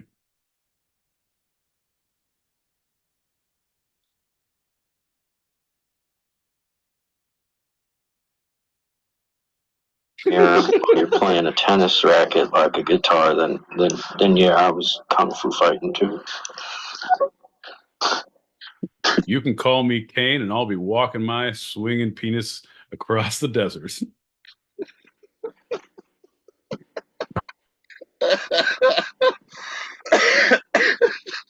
John. It's moments like these we look back at the times in our lives that brought us to moments like these. We look back at the times in our lives that brought us to moments like these, and we think to ourselves, what are the times in our lives that brought us to moments like these? And then we say, I think we should do a shot. I think we should do a shot. My boy Pete, I just want to ask you a follow-up question about the previous message. So you prefer a brain bank style of teaching, I dump my knowledge into you, you just regurgitate it back at me, and I give you an A for that, as opposed to like creative thinking and collaboration of any sorts? I mean, you got to do collaboration, but I always hated the lab work. You're always like, fuck, you got to meet new people or meet old people or like, fucking, didn't I? It's a very small school, and I'm pretty sure that I banged someone you live with. Wait, was that a general state? Never mind. I'll take this off air. That was in college. That was in college for, yeah, because all the science classes I took were with, ended up because it was very small. The people who were like, oh, these are the open science classes at this level that you had to take. What is it, bio 20, whatever the next one is, not the intro. That if you're trying to get, and then the chemistry. So it was like, I'm with, you see the same fucking faces. Right. So your lab shit is like,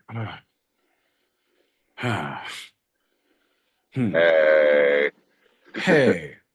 Well, I guess I'll see you tonight. Hey, sorry I saw you this morning.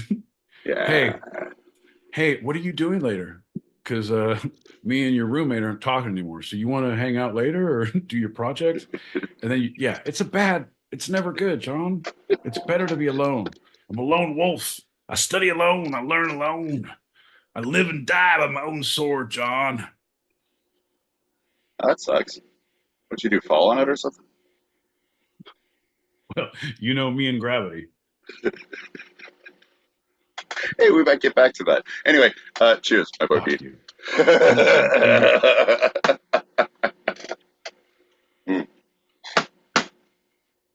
Wow. We got pocket pap. I do have a question for you about next week, but I'll pop this packet. Here we go. Somebody say Wu-Tang? I'm here to fuck shit up. Yeah. Yeah. They do that podcast shit. Pete and are smashing it. Every Tuesday, what you got on it? They smoking weed and doing shots and shit. Yo, what? Yeah, we got it fucking going, and you know that they do it live. Oh my, on YouTube and stereo, they do that shit like a 9 to 5. Fuck yeah, John. Fucking amazing, Mo. Amazing. God damn it. I love her. You know what would be hilarious is if a klezmer band did a cover of Wu-Tang songs and called it Ju-Tang Clan.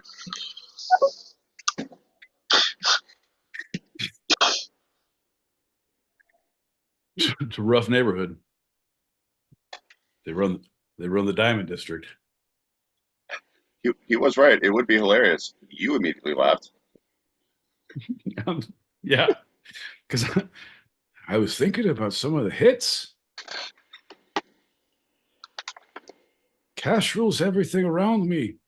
Cream, give me that money. All of your dollar bills and your cents and your nickels and your dimes and anything you got. I like all the monies.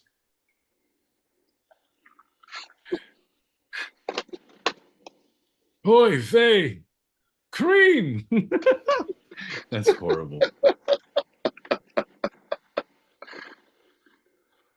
I mean, the Amish Paradise, it wasn't Wu-Tang, so, but it's akin. It's akin.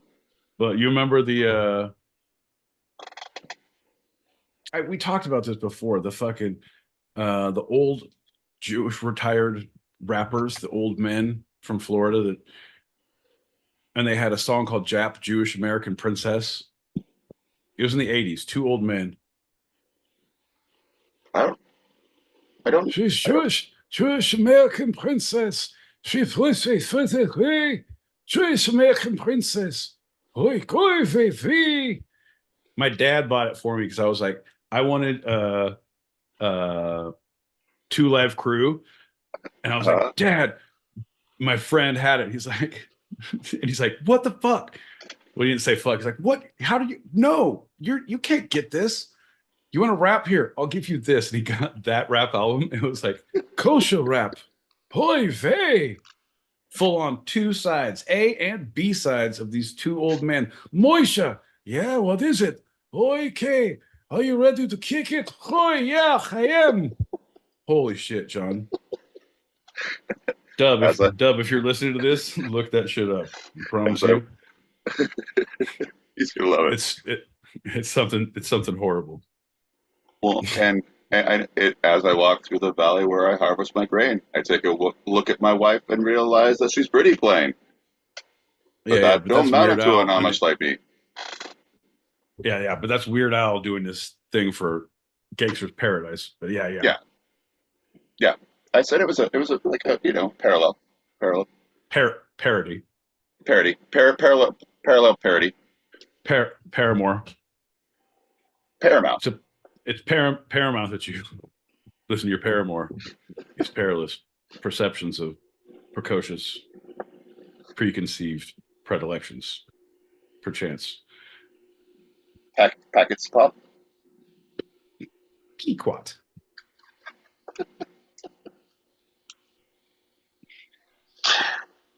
Pequot was the boat from Moby Dick. You thought I didn't learn. I know things. Call me Pequot, I believe is how the book starts. It was the best of Pequots. It was the worst of Pequots. Nope, that's not it either. Hey, dollar bill, y'all. Get them ducats. Hoy. Oh my God. Pete, you wanted Two Live Crew and your dad got you Jew Live crew. That's what it is. Favorite klezmer band does the hits of 2 Live Crew. Bro, yes, I'm so glad you said it. It is 2 Live Jews. That's the name of the band. It was the 2 Live Jews. Moisha, what is it? Abraham, are you ready to kick it? Okay. Like, what the fuck? The only like my dad only got me presents to fuck with me. It was always mom buying presents and signing both their names. When dad got a present, it was to fuck you.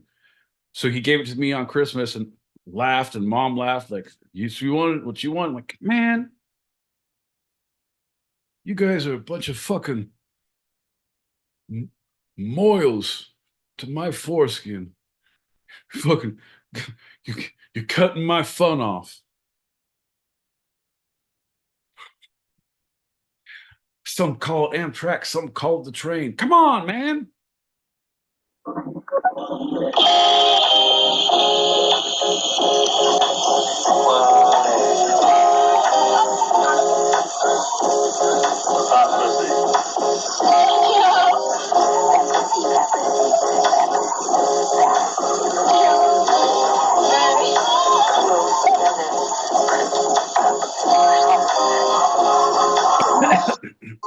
John, I don't want to.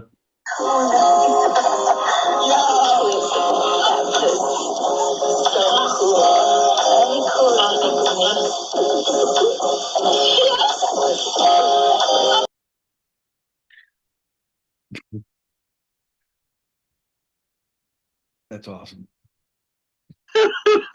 Can we kick it? Oh, yes. 2 times because my hip hurts, Moisha. Hoy vey. I see that, Pete, and I raise you 4 under par. I can't recall who gave it to me, but they said it was almost like hip hop mixed with rock and roll, and I was like, okay, and it was neither or rock and roll. There's nothing. 4 under par. It was a court. Oh shit! They were funny, and they were trying to be, so I don't mind laughing at them. But if you're gonna, but it ain't hip hop, and it ain't rock and roll. I love that. We've all been fucking misled into the realm of music. We've all thought one way. We're led to the path of some bullshit. Keep spending most our lives living in the Amish paradise. Keep spending most our lives living in the gangster's paradise. Welcome to Stereo Radio. Return but once or twice. Living in the gangster's paradise. What up, Greg? Hello, good night. Host Stereo Radio. Yeah. Or lefts, and you're right back where you started. And sometimes you eat the bar, and sometimes it eats you.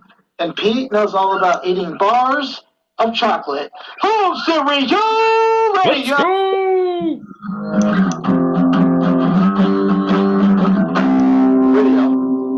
Hell yeah. Hell yeah, bud. Good to see you, Greg. My man. My man! I should mention 4 under par. It was a record, bro. Like, no, I wasn't even on cassette yet, I don't think. Oh, shit. But records were the collector's item, the thing to get, and someone saw that I was into records, and they were like, here, check out 4 under par. You're going to love this. No, just for comedic value alone, it's worth it. If you like the highs and lows of that pure vinyl sound, bro, you're going to love 4 under par. It's kind of like hip hop meets rock and roll meets the best fucking high fidelity you'll get from any pressed audio disc that money can possibly buy at a garage sale. Enjoy, my friend. 2, 3, 4. I don't know. I can't wait, John. I'm putting it on my fucking list tomorrow at work. What do you listen to? It's the day off from the Karen Reed trial, so I'm listening to 400 par. That's what I'm going to do. Bet your goddamn ass. I can't lie though. The fucking that shit sounds way better than Two Live Crew, to be honest. You know, we get the rabbis involved. 100%. I can't wait to listen to this. 100%. I'm sure. I know it's out there. I know it has to be, but I know for a fact. Dave reminded me it's Two Live Jews. Two live Jews. We're two live Jews, and we're holy as we want to be. We came from Moshe and David and across the sand. We're in the Hebrew land. We have all the commandments and we keep all 10. It's fucking like Jesus. It is a lot. Like it is fucking. I feel like I was wandering in the desert for 7 years.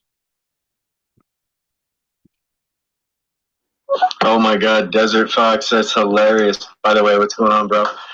4 under par, that's hilarious. It's like two middle-aged white guys wearing their golf outfits doing a rap. Oh my God, that's hilarious. Oh shit. Oh shit. You guys like golf humor and rock and roll?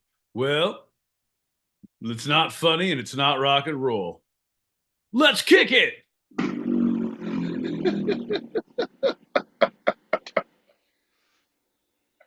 That's the thing, John. I feel like we give you like to keep our fucking description comedy, two-sided. Like that's what your kind of shit is, so it's always very vague. And we do a disclaimer that is nothing about anything more than the pure stupidity of one's inner demons. That's out from the get, John. So I feel like we're upfront about it, you know? But I don't know. It's the misleading. It's the I don't know. It's the bait and switch that I can't get down with, John.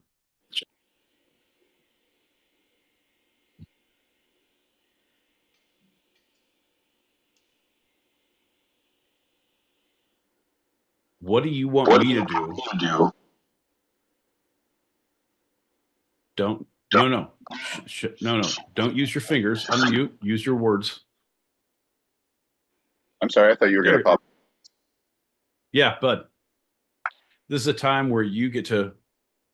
What do you tell me I need to do something, so I do something else? What do I need to do the thing? What do you need to do the thing? You're always telling me, well, you can do this instead of me doing this. Oh, what action should I take? That's only while I'm gone, is when that works. Okay. All right, perfect. Well, how about you leave? Let me and the foundation talk for a little bit. Why don't you go make yourself a sandwich? Get your fucking slippers on. Make a nice warm cup of tea. Come back and we'll let you know what we've discussed, okay? Because right now, John, we got some packets to pop. So mute up, okay? Oh, do you want to try my idea? No, that initially that was what I said 3 times. You're like, that's only 4 and I'm gone. Yeah, sure. Whatever you say, bud. And now you're like, oh, do you want to try my idea? He's like a fucking special ed fucking element, just a short bus riding fucking that has flavored windows. He's goddamn. Oh, come on, Johnny, get on the bus. I don't want to get on the bus. Get on the fucking bus, John. Okay, dokie. And he finally gets on. He's like, hey, did you guys know that we could try a thing that I mentioned before? Is that what you meant? Crash the bus. Crash the bus. I say to the bus driver, I'll pay for your medical bills. You're in a seatbelt. He's not. Crash the bus. And that was Johnny's first day of school.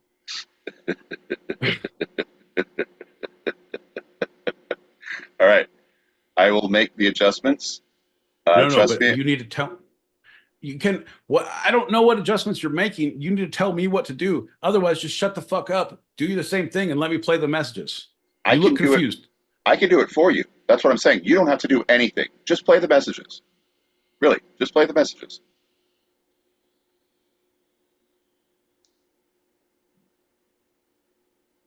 Dave has been down the path. And another thing that we have in common.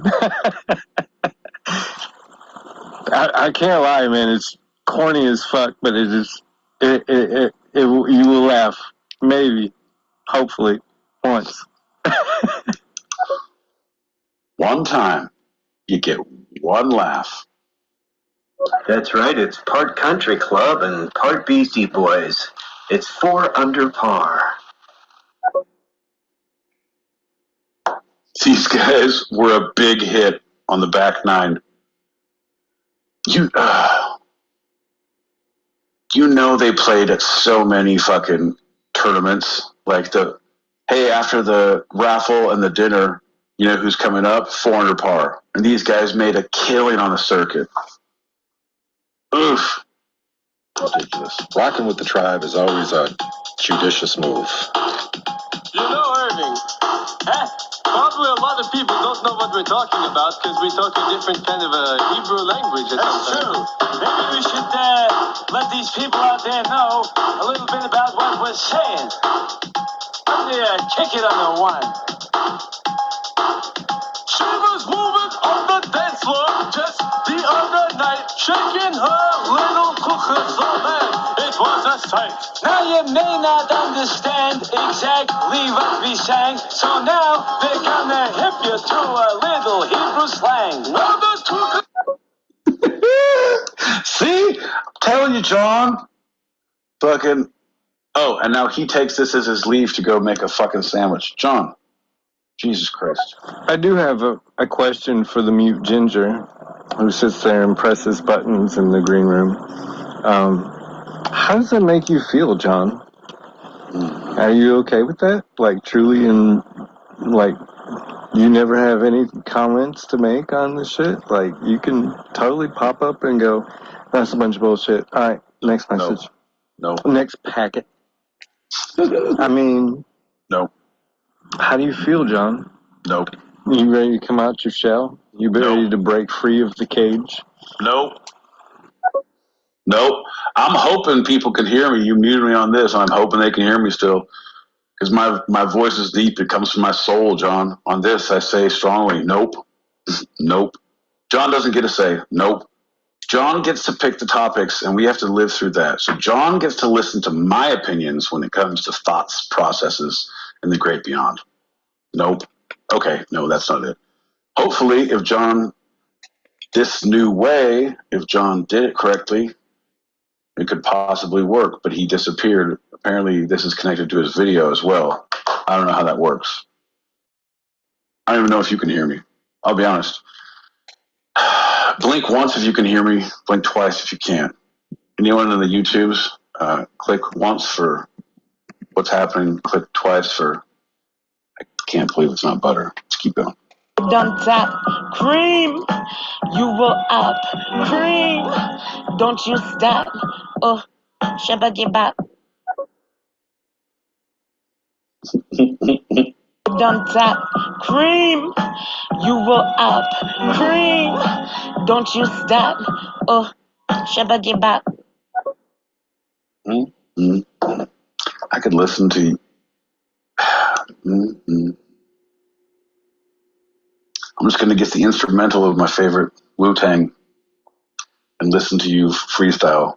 That sounds like a good 2 hours to me. Yeah, what's going on? I'm lead singer for 4 Under Par. Yeah, we're going on tour this summer.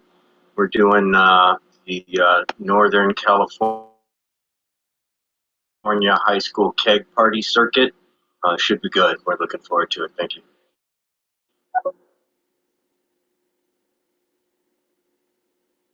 It is going to be good. It's going to be great. I'm going to be there. Fucking Tweeter's going to be there.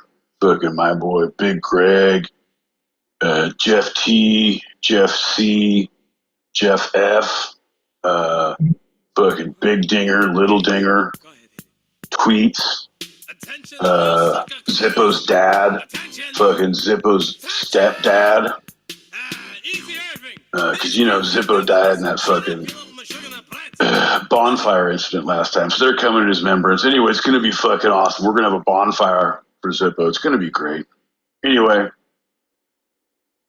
you guys get it.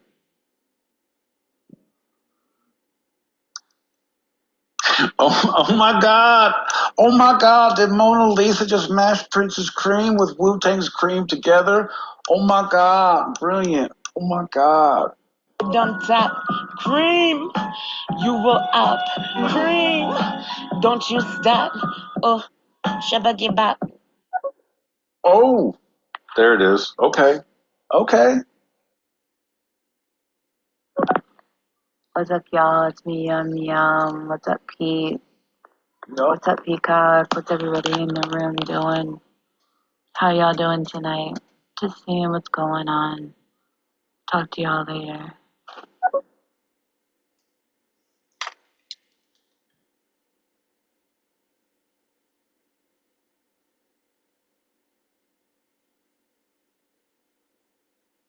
John, are you there?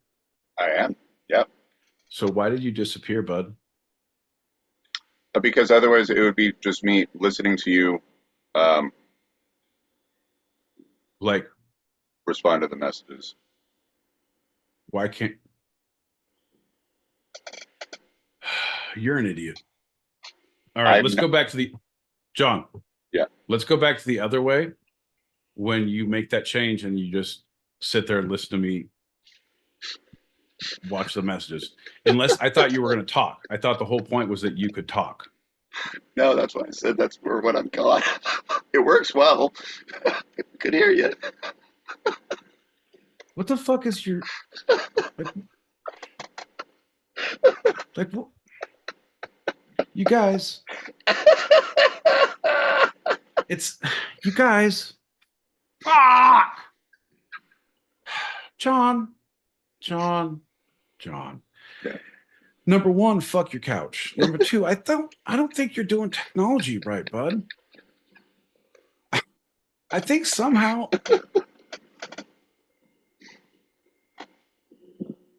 technology doesn't mean what you think it means.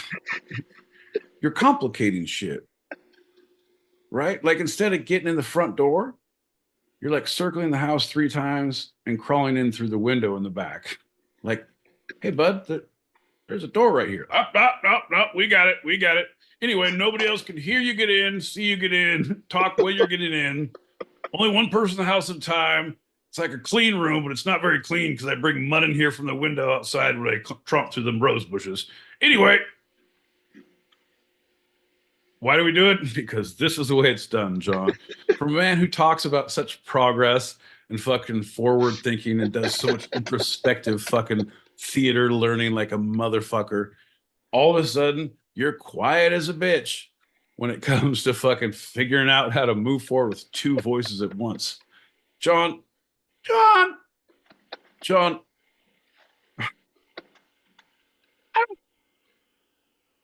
don't know that I would attribute to this issue you're having from all the paint chips you ate in college. That was a dare. That was a dare. It was pretty awesome. You did make $16. So kudos, bud. I got 2 burritos for that. Fucking extra guac.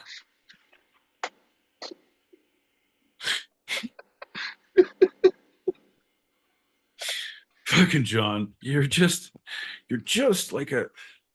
like the fucking puppy at the pound that we always see there. Fucking no one really wants to adopt you, but you're good with the bunch. You make the other strays feel like better about themselves. They hold their little chins up high, wag their tails a little more when they see you, like, hey, it could be worse. Could be that guy. Could be that guy. Anyway, I'm just saying, bud. I think you're doing a great job. So, is there a bring your ginger to work day? If there's not, I'm going to petition to have one. You inspired me. I have ideas. We're gonna pop these packets the old way. But I'm brewing Yes. something. I'm brewing something. Nice. I like that.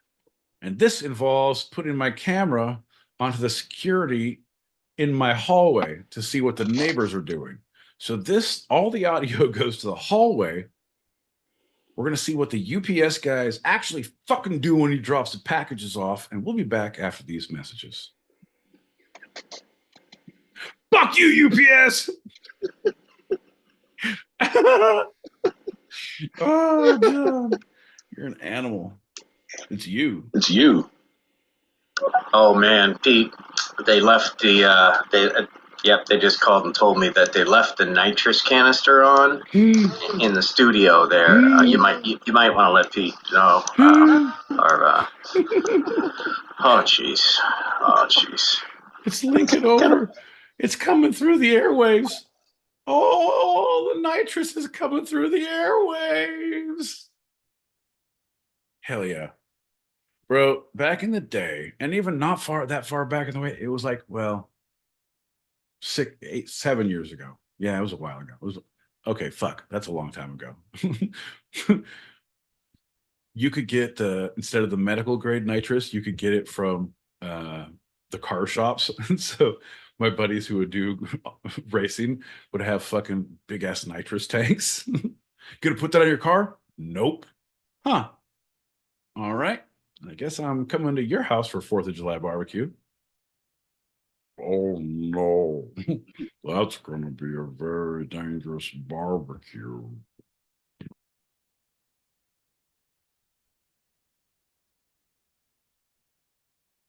Chuck on the dog with Dr. K's at the bell. Ready to make an entrance, so back on up, cause you know I'm the rich shit up. Ain't nothing but a G-thing, baby. Too low down, thinking so crazy. Motown is the label that pays me. Unfadable, so far to take this. But back to the lecture at hand. Perfection is perfect, I'ma let them understand. From a young G's perspective, and before me figure out a chick, I have to find a contraceptive. She could be earning a man, and at the same time earning a man. Now you know I ain't with that shit. Ain't no looking good enough to get burnt while I'm open. And that's realer than real, Bill Joe Lewis. And now you're looking and oh, know how I feel. If it's good enough to go from a month to chunk, I take a small piece of some. It's those nice, good classics that bring us back to the heyday of music, the golden ages. Pimps up, hose down, and always rap your Jimmy. That's right, folks. Bring it back to the old days. And in Britain, it's always wrap your Jimmy with a Jimmy. They just did, bro. I know I've talked about it before, but they're doing the Seth Meyers and Lonely Island podcast. They're doing a 2-part. I think it's going to be a 3-part series on Hot Rod, the movie Hot Rod, because they wrote it, all 4 of them together, and worked on it together. And I forgot how much I love that movie. Like, I fucking love that movie. So I went back and watched it, and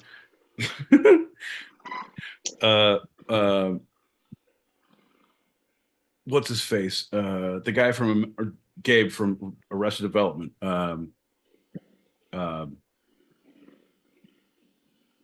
Arnett? Smartless. Will Arnett. Yeah, Will Arnett. He's the bad guy in Rod, in Hot Rod. He's like, hey man, I'm going in to get some energy drinks. Hey, maybe I'm gonna see if they have any dong bags so we can knock boots later. Dong bags. Dong. There's dong saddlebags, there's douchebags, there's dong bags. Right. And they're all useful on the trail. When you're mosey along the trail, little doggy, make sure you have the douchebag and the saddlebag near your dong bags.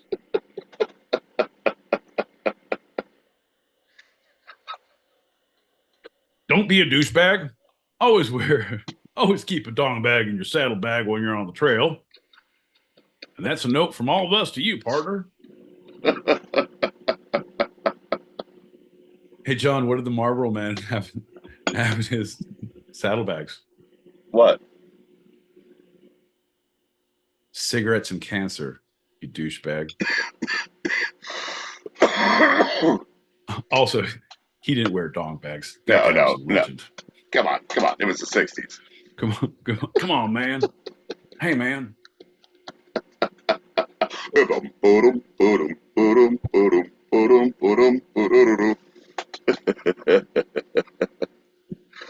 Throat cancer to you. How many Marlboro Men were there? Not enough, John. How many Joe Camels were there? Only one. Enough, John. Only one. In my book, he'll never. Not my Joe Camel. I didn't vote for him. Fuck you. When you put on that motorcycle, do you have a death wish, Joe Camel? That's how you get killed. Stay home on the ranch with the fucking Marlboro Man smoking cigarettes. Take it easy, bud. I need you to last a long, long life. You're gonna get dromedary cancer. It's fucking that's malignant in both humps, motherfucker. You better be careful. We're gonna have to take them off. Then what are you gonna look like? You're gonna be a goddamn horse. What are we gonna do with you? Well, yeah, we can get prosthetics, Joe, but we don't have that in the budget. It's gonna be a lot easier if we put you out to pasture. Boom, boom, boom, boom, boom, boom. For my money, Sean Connery is the one and only Joe Camel. What? Sean Connery was Joe Camel? Yeah, he was the first. Original, the OG. Really? Really? Well, James Bond's real name was Joe Camel. You didn't know that? You're an idiot. They give one of yours a coughing fit. You give one of theirs cancer. You just take this to a new level. The whole level, Untouchable Cigarettes by Joe Camel, featuring Sean Connery as the Untouchable.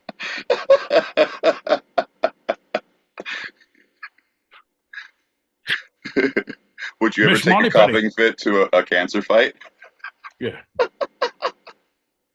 Miss Moneypenny, looks like you have a lovely case of emphysema. Care for a smoke? So dumb. Folks, we are the Two-Sided Podcast. We're here every Tuesday, 8 p.m. Pacific, 11 p.m. Eastern. That's 4 a.m. Greenwich Mean Sandwich time if you're across the pond. If you're listening to us live on the stereo streets, well, don't be afraid to click that link above our heads and take you right to our page on the YouTubes where we're live. Drinking in public. It's not drunk in public unless we are in public. So we can't be drunk in public without you. It takes a village to raise a misdemeanor. That's right, folks. You are part of the equation. So tell a friend, tell a coworker, tell your parole officer. We'll come to see him next week. In fact, we won't be because I'm going on vacation. I need a goddamn sabbatical. In accordance with the state of California and Ronald Reagan Library. I have to take this show on the road down to Mexico, get the passport stamped so I can get my work visa fucking connected. I have to leave the country every 6 years just so I can come back in. Like, no, he's good. Yep. Right. I like to do the old-fashioned way, John. I'm going to hire a coyote.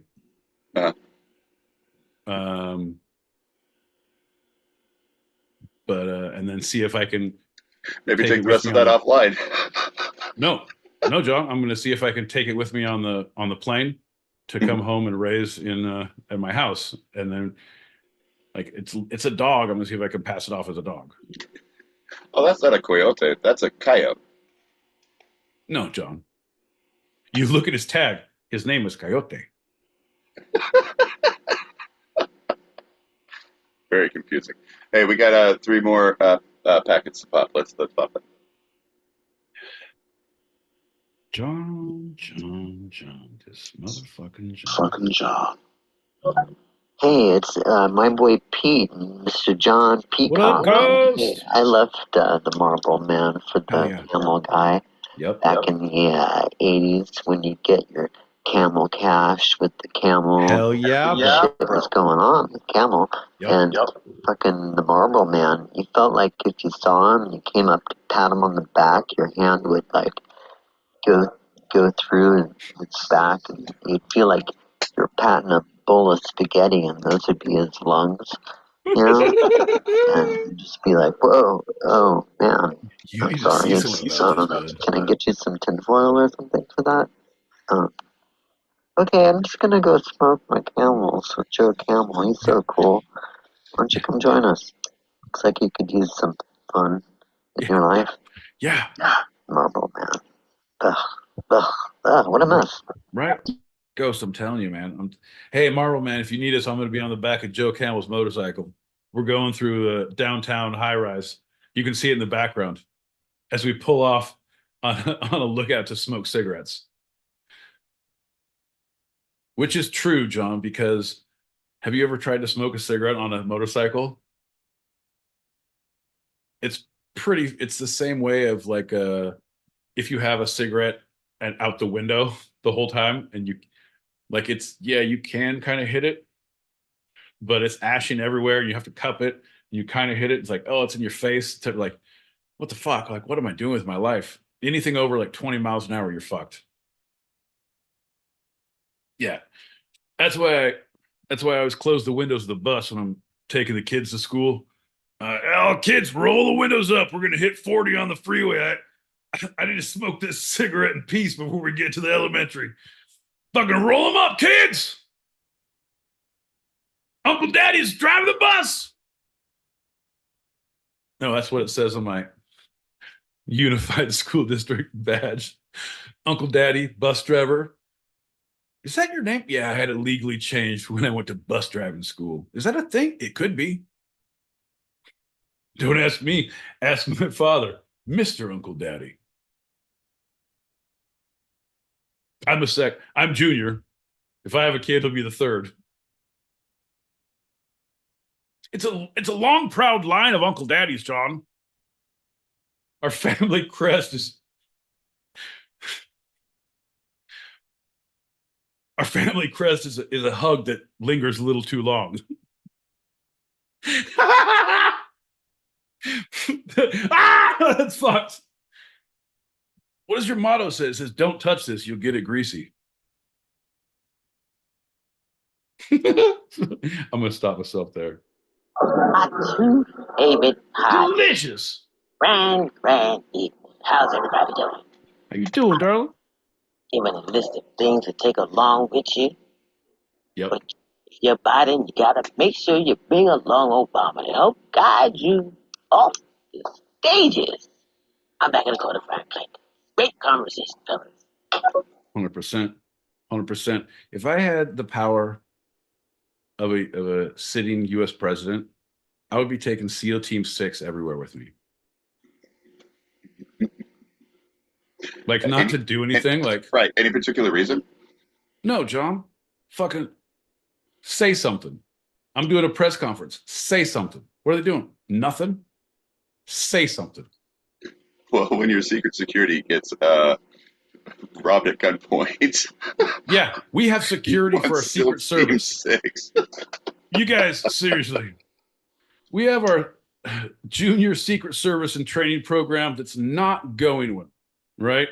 So what we're going to do is we're going to have a shadow program where it's bring your Navy SEAL friend to work day for the Secret Service, right? Well, it's also, yes, you can bring your pets. It is pet friendly. So every Secret Service and every Navy SEAL can have either a dog, cat, or a seal, specifically. All right, that's perfect, Johnson. He's put him in the car. Yes, sir. Get him, Barkley.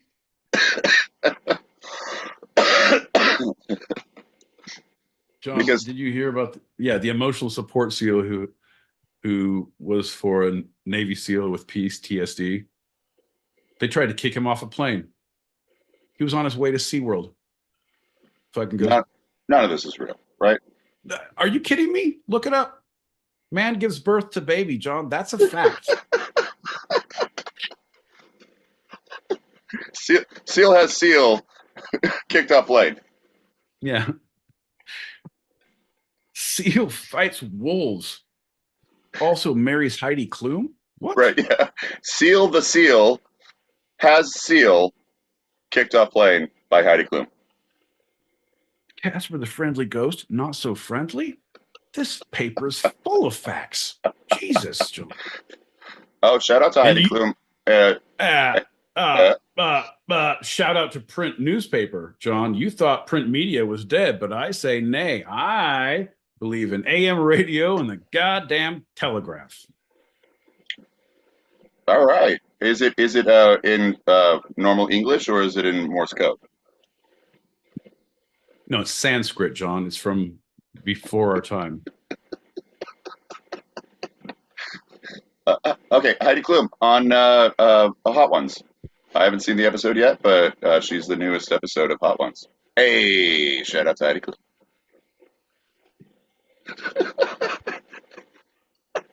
You guys, if you want to take little fucking segments of John saying things like that, send them back to him so he listens and like, hey, like, come on, Fonz. shout out to things I remembered of shows. Hey. All right, I haven't even seen it yet. Right.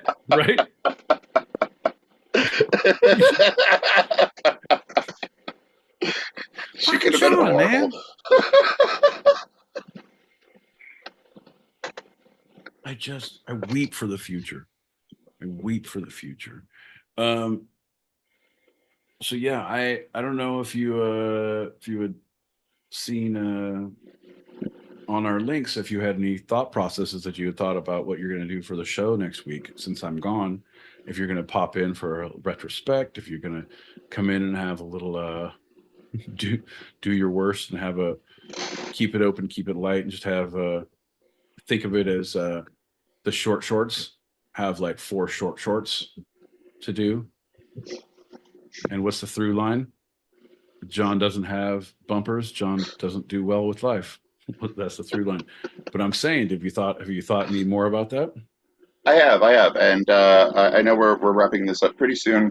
I wanted to give a couple minutes to you, and then put some wheels in motion. Start the snowball down the hill, if you know what I mean. No, I don't know what you mean, because you wait till the last minute, and I'd like to get things moving, because you're like you're a rock at the top of the hill. Sometimes after we even fucking set fire to the hill around you, you're still like, I'm not moving. Granted, fire doesn't move rock, but it should burn it. And that should teach the rock a lesson to get off my fucking hill. And that is how potential energy becomes kinetic energy. There you go. Folks, you learn a little about science here on the Two-Sided Pod every week.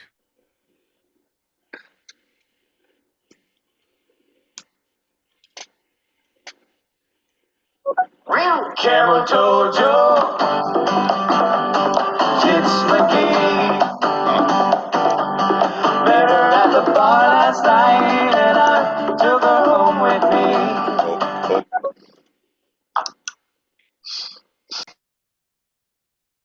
You're saying the Ronald Reagan Library will stamp your passport for free passage to Mexico and beyond? Yep. Just to visit? Yep. Maybe have some coffee and some biscuits? Yep. Biscuits and coffee? Biscuits and coffee. Yep. I'm down. I'm down. Spend a boring fucking library and get a free stamp. Fuck yeah. It's the best Reagan's done for us yet. See, I'm saying the Ronald Reagan Library, they say, is the gateway presidential library.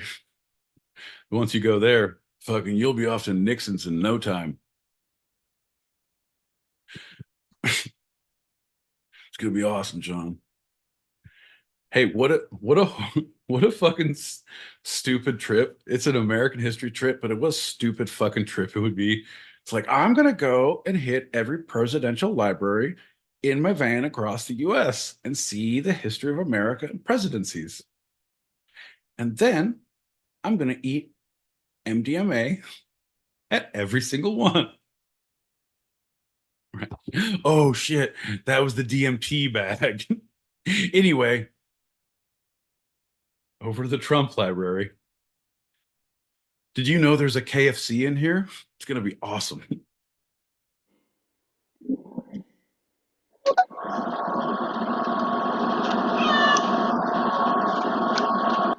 They're here. They're right here, right at your feet. Look down.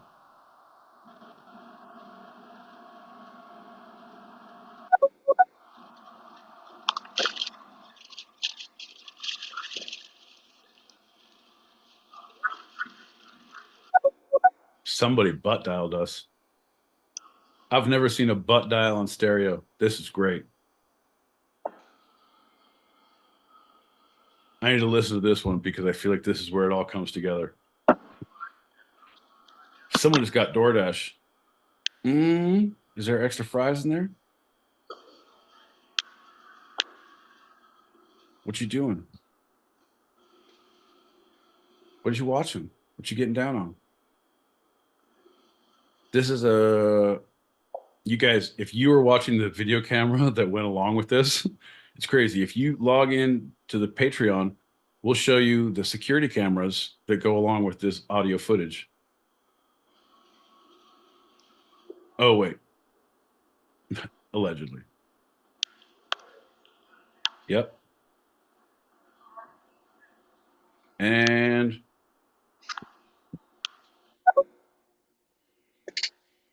dude, so it says, you know how it gives you the breakdown on stereo of what the words are supposed to be, what the for all three messages. One of them said, "I don't see them." The next one says, "Yeah," and the last one says, "Thanks." Like, is that like back masking? Fucking Freddy is the devil. Freddy is the devil. Holy shit! Play that back at like 100 times. Holy fuck. Is that Dharma Ghost? What is going on, dude? Holy shit, long time no hear your motherfucking voice. Shout out to Dharma Ghost. Shout out to the room. What up, everybody?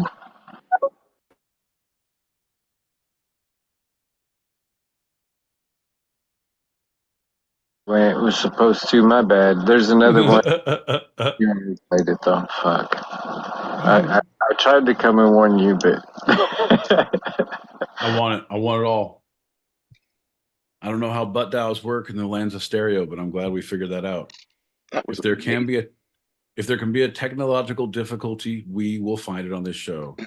That's right, folks. Send us your technological ghosts that may be living in your systems, and we will fuck it up live on our show. That's right. Tuesdays, 8 p.m. Pacific, 11 p.m. Eastern. We don't give a fuck. We are unprofessional and a little hammered. If there's a technical difficulty possibility, we'll find it. Right. Right. Oh, shit. So yeah, I don't know what you mentioned by what you were thinking about that. So if you're going to say anything, yes, if you're going to do a show, you should say you're going to do a show. If you're not, you're off tomorrow, next week. So that was what I was trying to get to you on. What do you? Oh, you want a promotion? Ladies and gentlemen, boys and girls. No, children, motherfucker. No, I don't want you to do anything. I need you to shut the fuck up and answer yes or no. Are you going to do the show? And have you thought about how you're going to do it? Yes and yes. Do you what we thought about previously? Were you thinking about? Yes. And there you go. Fuck you, John. And I said I'm going to do it in my own slow time. So I'm going to do it in my own way, because gingers they're like molasses of the human race. They like to take things stupidly and slow, like molasses on a summer day, winter day, a day in the life of molasses. We don't know. Maybe not that analogy, but so I know you're going to take your time. So folks, I'm not. We are going to have it. No, you're not. Good enough. Then, folks, we are having a show next week. So here's the deal. The show is going to take place. John is going to be doing a weird-ass song and dance, but we're looking for a little help. And I know we don't believe in much, but we believe in surprise propositions. How much? You want a little hand? You want a little taste? Little possibility? How much? The women, John. How much for the women? Matches. Don't need no stinking matches. So, yes, I want a hint of what you're thinking, because this is a great thing because I haven't talked to anyone. I'm guessing you haven't either. So this is going to be a surprise to everyone of what we're thinking, and it's going to be fun to think about. Yes, ladies and gentlemen, boys and girls. Oh wait, no. Okay, you heard it here first. Next week, in the past, John L. Peacock has been on a plane, on a train, in an automobile, and has not been able to come into the show. And so I have given my research off to a co-host guest star. And my boy Pete has had fun with that because mainly I wasn't there. This time I'm going to have myself a co-host or co-hostess guest star or star sis. That's right, folks. And one of the things that we've been super excited about, and we were thinking because the collab has been from fucking the get, and can't wait to make more inroads coming soon. But there's only one rose left in this fucking ceremony. Mind Fox, would you be willing next Tuesday, 8 p.m. Pacific, 11 p.m. Eastern, that's 9 p.m. Mountain Standard Time, fuck your time zone. Wait, let me get the rose. Wait, where's the rose? No, shut the fuck up, John. You're making it weird, man. It's tequila rose. Don't be weird. Fucking shit. Anyway, would you fucking be the bumpers on the show that is John L. Peacock's fucking insane asylum? Would you keep the goddamn wheels on the train that John L. Peacock insists on driving into the valley of stupidity? Sir, will you do the work that the Lord has bestowed upon only those holy enough to take the reins from John L. Peacock's hands?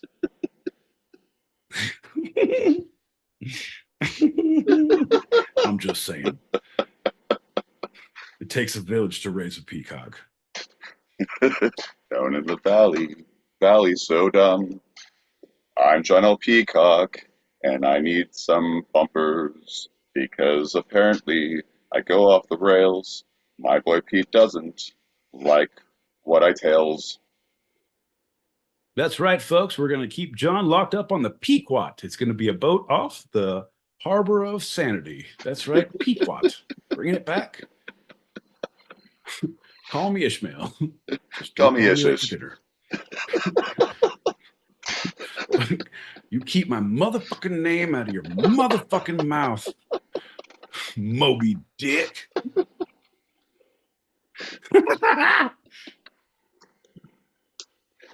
Technical difficulties. So here's the thing. I'm on my phone right now. I'm talking through my phone's microphone. I'm sitting in a fucking $1,000 studio, and my audio cable to connect my phone to the Rodecaster is not working. It's a TRS cable. And it's not playing nice. I did go with the cheap version, and that's my bad. I should have bought the Rodecaster one. But so I thought it has a Bluetooth function. Well, apparently that's only for interviews, for call-ins. Like, okay, they have to be right there. So what the fuck? Right. I don't know. I thought that was. Apologies once again. Technical difficulties in the foxhole as well. Get down! There's fucking arrows, man! The natives are restless in these parts. John, now's our chance. I'll be ready. Okay.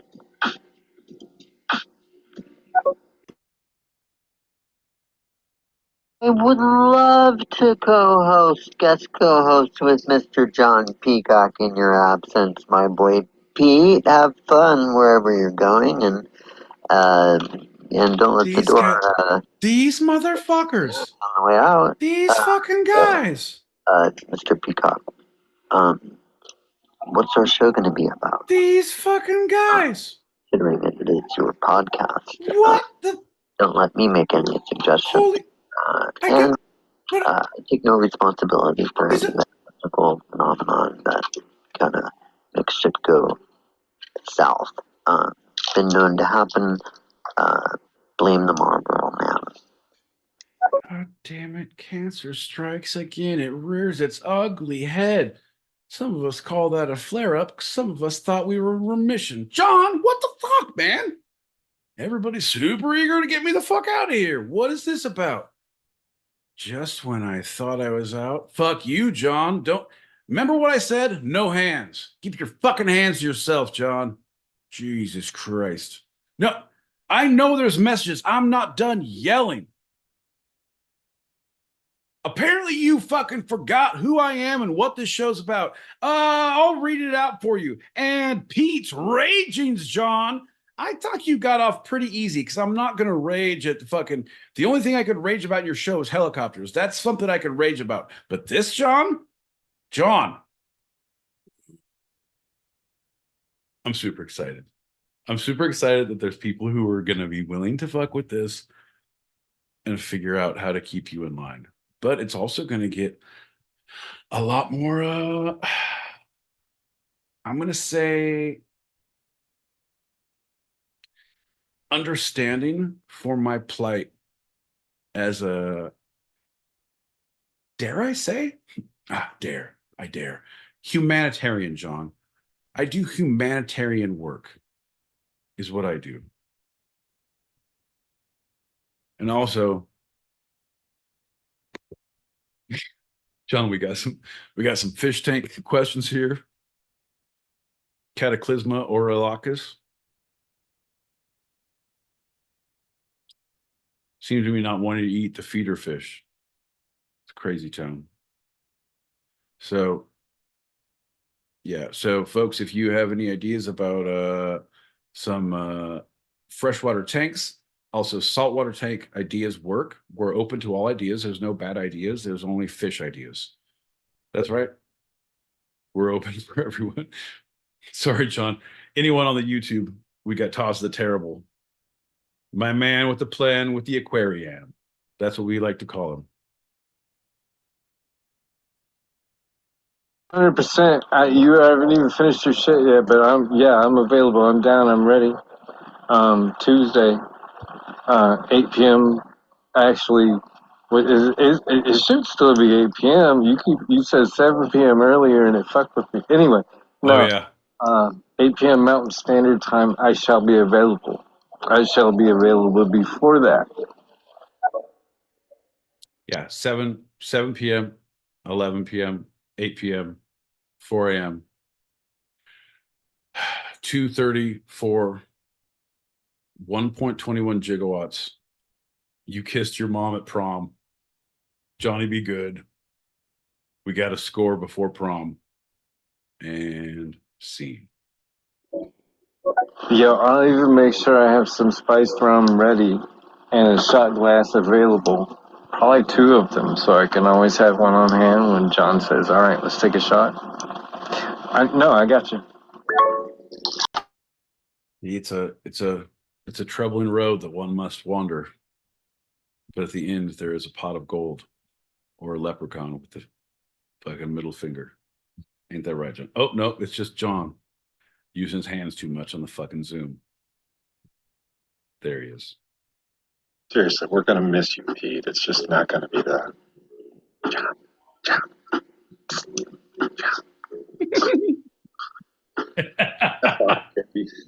You guys are assholes. That's it. Maybe I won't even bail myself out when I get arrested in Mexico. Maybe I'm just going to stay down there. Hope I have enough bail money, but if I don't, I've made a good case for myself not coming back, and they're all going to feel sorry. Also, Fucking Mexico, you guys. Come on. Come on. I know. I know what you're thinking. If groups of Mormons get shot up in your car, what's a bunch of fucking idiots going to go fishing going to look like? John, keep your hands out of the fucking picture. Well, John, I'm glad you asked that question because the answer lies in all those fish fillets that I'm going to have vacuum sealed and taken back. All United Airlines, John. That's right. I have an ice chest that holds over 50 pounds of fish fillets. Not for me, for us. That's right. We all get fish. Sorry. It's not about me. It's about the show. Fuck off, John. You guys don't care about me. I don't care about you. That's right. I'm never coming back. I'm going to take my fucking microphone. I'm leaving my fucking. That's it. Fucking, I'm playing the music from fucking Hulk, Incredible Hulk. Fucking as I wander down the road, fucking all forlorn. Yeah, you guys don't even know. My boy Pete's have feelings too. They don't. they really don't. You guys are good. Years of living on this planet that I've successfully managed to do time and time again. The only humanitarians that I've ever seen are dogs. Dogs, because I think the definition of a humanitarian is somebody who's really into humans. And dogs seem to flip the bill pretty well on that. I just can't say that I've seen any humans that into humans to be able to call themselves humanitarian. So, are you sure about that, my boy Pete? I believe you're thinking of the word cannibal. I'm super into humans. And I love them when they're prepared correctly. How to cook for humans. 40 humans. John, I give up. Let's do a shot. There's a couple more. Here we go. You know what, Pete? I got you, brother. I'm gonna binge listen while I'm at work to the Two-Sided Pod on Spotify, where I'm a subscriber. Oh, yeah. Would you like to binge listen to Follow the Two-Sided Pod? You know you have Spotify. If not, there are other places as well. Wherever you listen to podcasts, you can catch up, and you still won't be on the same page as these fuckers, but hey. It don't hurt to try, motherfuckers. It don't hurt to try. They're good boys. Just fucking try. They're not. In accordance with the state of California and New York City, we have to, you know what? We'll get to that in the fucking credits. More message. Oh, so next week, let me get this right. Next week, Pete will not be here? Okay, I won't be here either.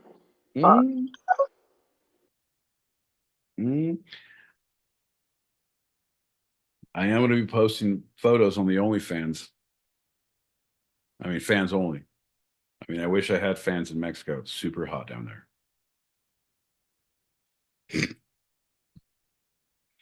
You my boy, Blue? One. Wait. John, you're not making this easy.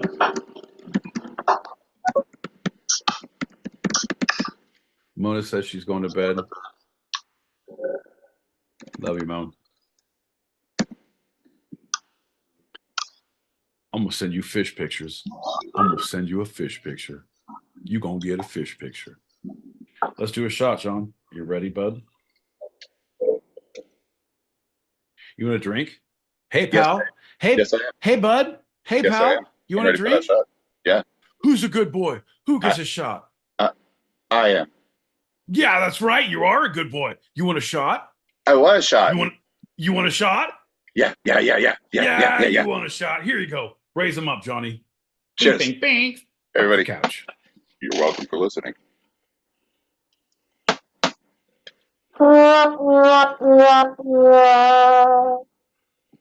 That, folks, was our hopes and dreams slowly crashing into the horizon. Oh, raising your glasses and lowering expectations one show at a time, John. We don't do much, but we do heavy lifting of stupidity around here. I feel like when people say that they look at society and they see that it's fucking slowly it's denigrating and it's getting dumber and dumber and slowly it will eat itself like a snake eating its tail. And then they come to our show and they're like, yeah, it really, look at these guys. Look at them. Aurora Boris. Perfect Nugan. Snake eating its own tail.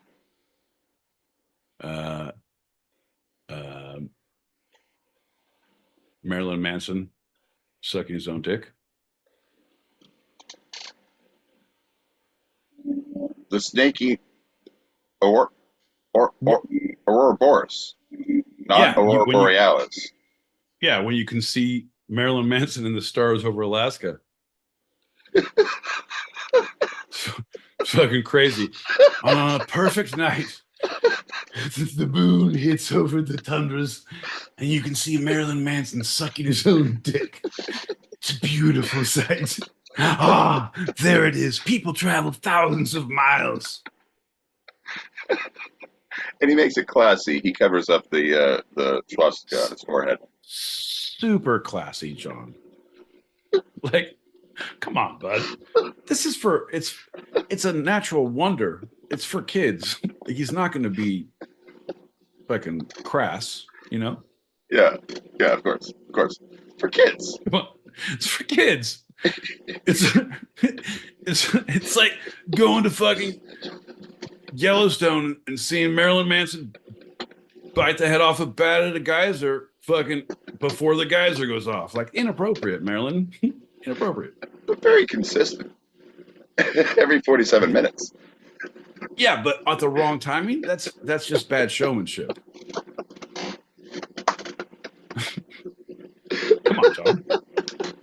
All right, Gigi needs to sleep. I gotta go, man. Come on, bud. Tomorrow's Juneteenth. What do you got going? You going to a festival? You going to a parade? You going to a goddamn theater show and fucking doing some introspective thinking that's not going to help you in your day-to-day life, but you're going to fucking talk about it at a coffee shop later on for a bunch of fucking hoity-toity pieces of shit with fucking sombreros on because it's summertime in fucking Brooklyn? No, I'm just going to the Broadway show Patriots that we talked about earlier about the rise of Putin doing a coup against Gorbachev in the 90s.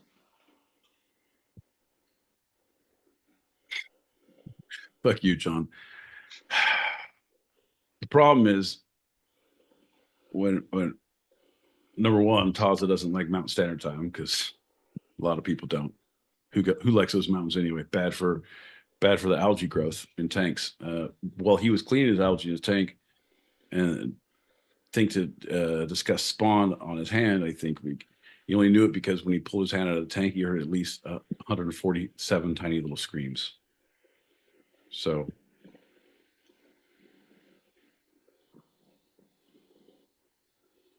You have the force? No, it was just a migraine, but there was algae in the tank, John. I like your style, John. I like your tenacity. I like your willingness to swing stupidly at the fence. You know what the game is. You're a big fan of it. You've held a bat before.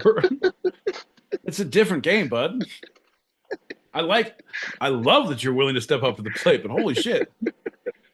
Maybe take some swings during the week. Like go to the cages. Fucking run some wind sprints, you know? Fucking play a little pepper. When it says no pepper allowed, be a fucking rebel. Play pepper. Fuck off, John.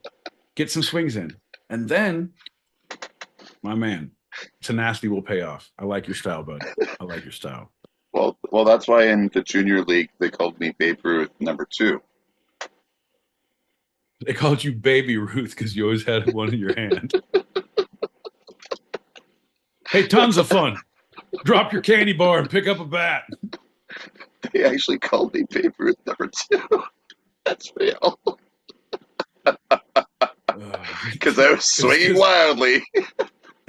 It was a child. His mom always gave him a cigar and a cocktail when he came to practice. He was 7 and he smoked like 2 cigars every practice. Other kids had Lunchables. John had a fucking Cuban. I died of chlamydia 20 years ago. Nope. You did not, John. Not appropriate. You could have gone another womanizing route. Like, oh, you could have seen the 6th graders who were surrounding me after I fucking hit those home runs. Talk about wet cigars. See, John? It's fun.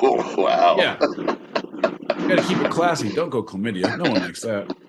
Yeah, Marilyn Manson is like, okay, we got a couple more packets. Let's get out of here.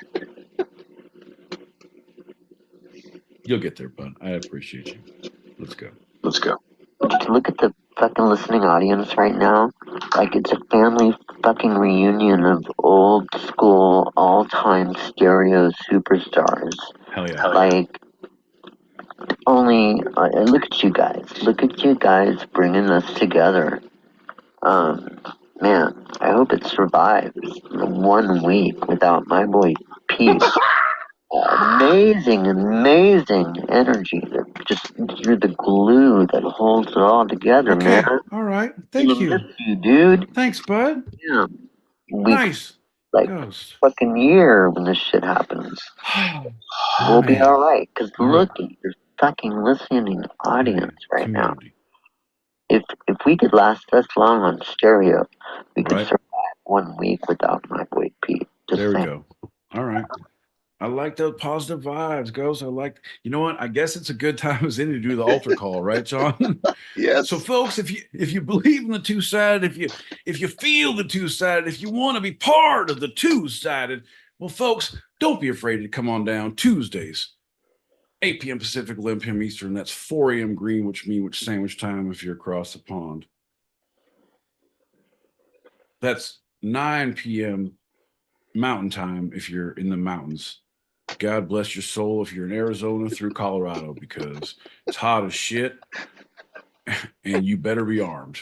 So, folks, tell your friends, tell your coworkers, tell your parole officer you got your brand here at the two-sided altar call on a Tuesday night, because if you want to hear more, raise your hand and don't be afraid to holler, because it's going to hurt when that iron touches your skin. Hurt so good, you're going to come back for more. That's right, John. John, is this the point? John, bring out the snakes. We got to do the snake handling. No snakes? No, this is a special snake announcement. Whoever would like to join us, join myself and not my boy Pete, as a co-host of a little bit of time, or maybe a larger bit of time, on next week's Two-Sided Podcast, slide into my DMs, or you can email twosidedpod@gmail.com. That's TWO, sidedpod@gmail.com. Jesus, folks, and if you've ever felt more disgusted in your life than by hearing a ginger John L. Peacock say, slide into my DMs, well, folks, I recommend bathing with gasoline and crying slowly to oneself quietly in a dark room. Works for me every Wednesday. Takes a lot to get over this shit, guys. You'll figure it out. You'll figure it out. You figure it out. You'll figure it out. I got words. Enunciation eludes me at the moment, but I don't need it. Hooked on phonics killed my uncle, and I won't stand for enunciation anymore. I'm going to slur like a motherfucker all the way to the end, John. All right. All right, bud. Shh. Quiet. Shh. This is the time we came for. One more. Here we go.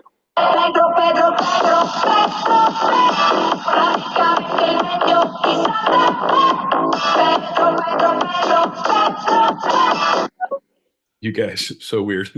That is the second song I ever stripped to.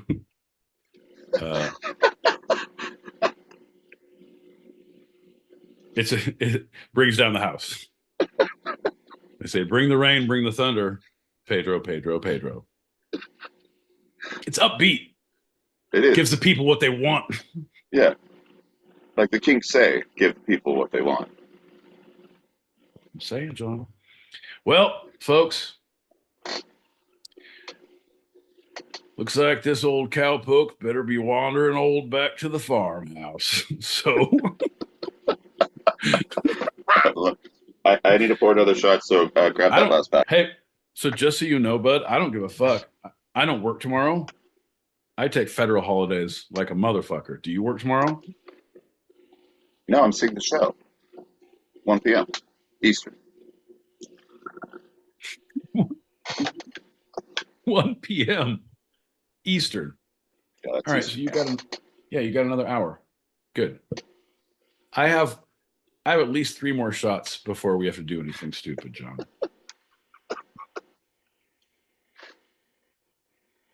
Or not. All right, raise your glass.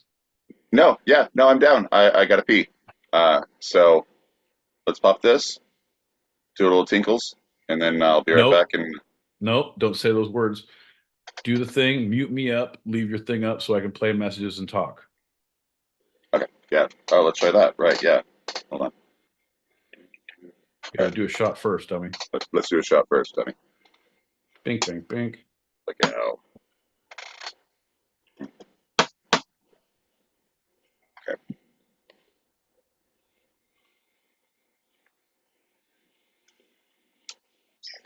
Aggressive when I said 3 or 4 shots.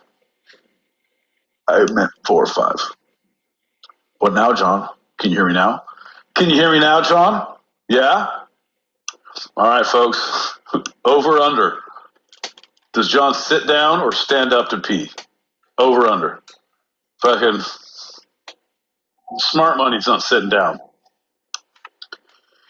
But I'm saying smart money is, he sits down backwards and uses the back as like a table.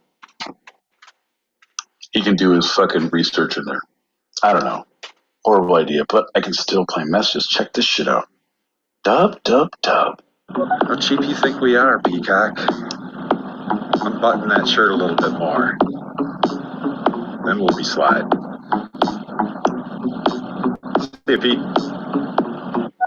Oh, I'm going nowhere, Dub. Now that I had John L. Peacock agree that it's a federal holiday tomorrow, and he's just an animal who needs to go see a play at 1 p.m. 1 p.m., folks. Let's give him 2 hours to get there. So he has to leave at 11. All right, get up at 10. Bro, how late is that? I have more cocktails before 10 a.m. on Juneteenth than most people have on most federal holidays. No, okay. Let's take that into account. All right. Question to the panel. On what holiday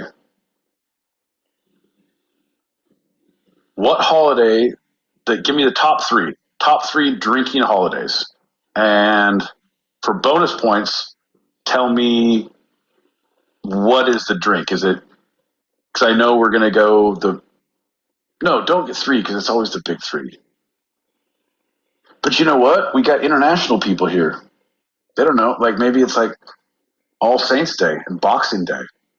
Maybe they fucking, I don't know. The Queen's birth? I don't know. No. Okay, 5. But see, drinking's too easy. It's too easy. It's fucking St. Patrick's Day. It's Cinco de Mayo. What, 4th of July? Would those be the big 3 drinking days in American federal holidays? You guys get fucked up for MLK or President's Day? Oh, shit.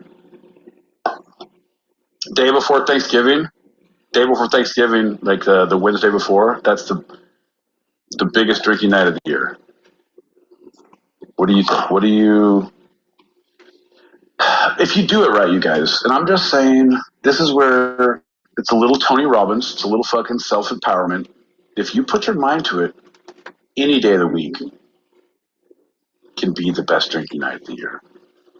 That's from my boy Pete to you folks. Taz, I love you, bud. Good fish jokes, man. This guy, I want to see his tanks. I don't even know if there's tanks, but I feel like there's tanks. Good on you, bud.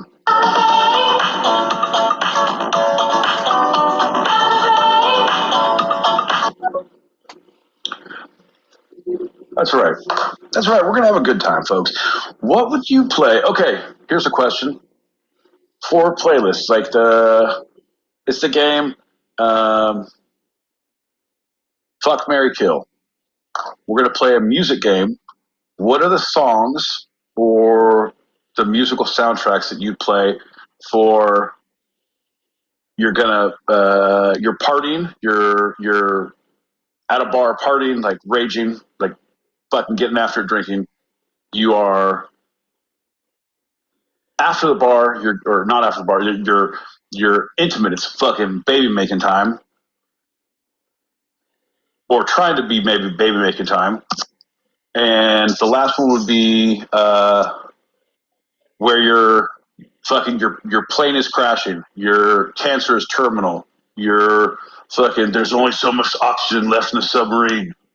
Fucking it's the end of like it's been an honor serving with you, sir. What are those soundtracks? What are those 3 songs for those points in life instead of the drinks of the day? I think that's interesting because the soundtrack makes the whole thing. Could you change up, like as you go down with the ship? If you're playing like Benny Hill music, would it make it more palatable? I don't know. Inquiring minds, bud.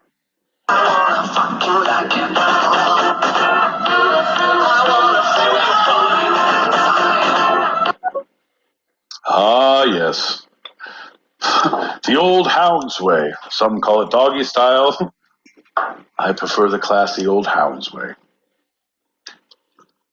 I don't know. 9 inch. John. Looks like you're back in town. Yeah.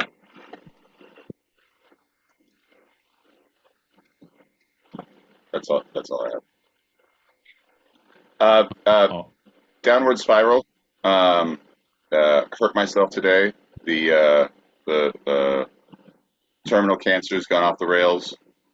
That's the first one that of all the playlists that you were talking about. So the Johnny Cash or the Trent Reznor? Oof. You know what? Actually, the Cash one. Okay. Oh man, yeah. So that's like the plane is going down. Fucking seatbelts. Like turn it on. Put your headphones on. Like I hurt myself today, and everyone's screaming and they're throwing babies at each other. Yeah. I don't know. I mean, like baby Gouda cheeses. Like there's no one throws babies, not even in an emergency situation, John. They're not animals. Why would they? But crazy town. What's the okay? Day of the Dead. No, Dawn of the Dead, the remake at the mall, and it's when they're like shooting all like pop shotting all, and it's a Cash, but it's a Cash cover of sickness. Get Down with the Sickness. Oh yeah. And what's that song for you? Where does that fit into your purview of life? Your 3-song tracks? Well, no, you were making that imagery of everyone screaming. Well, I hurt myself. Okay. So it has nothing to do with the other song or the movie. It has the end of lifetimes, and that's your soundtrack. You're trying to make a correlation between what you think, what I'm saying, and what you need to do to relate to make your comments more palatable to the fucking human public. Exactly. Yeah. So you understand my point. All right. Yeah.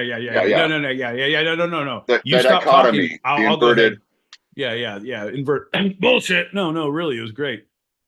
So you were at Mach 4 with a MiG inverted. And what were you doing? listening to Johnny Cash cover of Her. About halfway through, Where This Crown of Thorns. That's when I'd start. You know, giving them the bird. Oh, I'm sorry. I hate it when it does that. Anyway, John, glad you're picking up what we're putting down here, bud. So very, very dark, very depressing. I like that. I like fucking acceptance. Fucking Man in Black leads you on to the fucking ether. Okay, all right. I don't even want to know. It feels like, oh, when Grandma and Grandpa fell in love and had their wedding night, what was it like, Grandpa? Like, John, what music? When you're trying to, Jesus Christ, this is, I don't even want to. I like anything by Ween. I like Dick Van Zandt and the Dweezil novels. Police, little Steely Dan. Weird Al Yankovic. Anything polka. Anything that has an accordion and a blowhorn. Big fan of an awooga halfway through. I like to get my timing to the awoogas. It's very good. Well, it brings a different meaning to Message in a Bottle. Holy shit, you're the worst. Wow, you're the worst. So, folks, we are the Two-Sided Pod. We are grossing each other out as we speak. Holy shit. Ugh. But apparently we have a lot of responses, so I'm going to do the thing, yeah? Yeah, do you do whatever you want, John? You came back in pretty quick for other things like use your hands. You're a fucking ambidextrous creature. You're like a fucking gorilla who learned sign language. Use your hands, fucking open your banana from the top and fucking chime in when you need to, okay, bud? Here we go. Man, y'all are some bitches, bro. Shut this shit up and go to bed. I love it. My favorite thing is when it sounds like you're at a house party and you have nothing better to do than listen to stereo. The worst house party. Man, good luck. I appreciate you. May the force continue to serve you.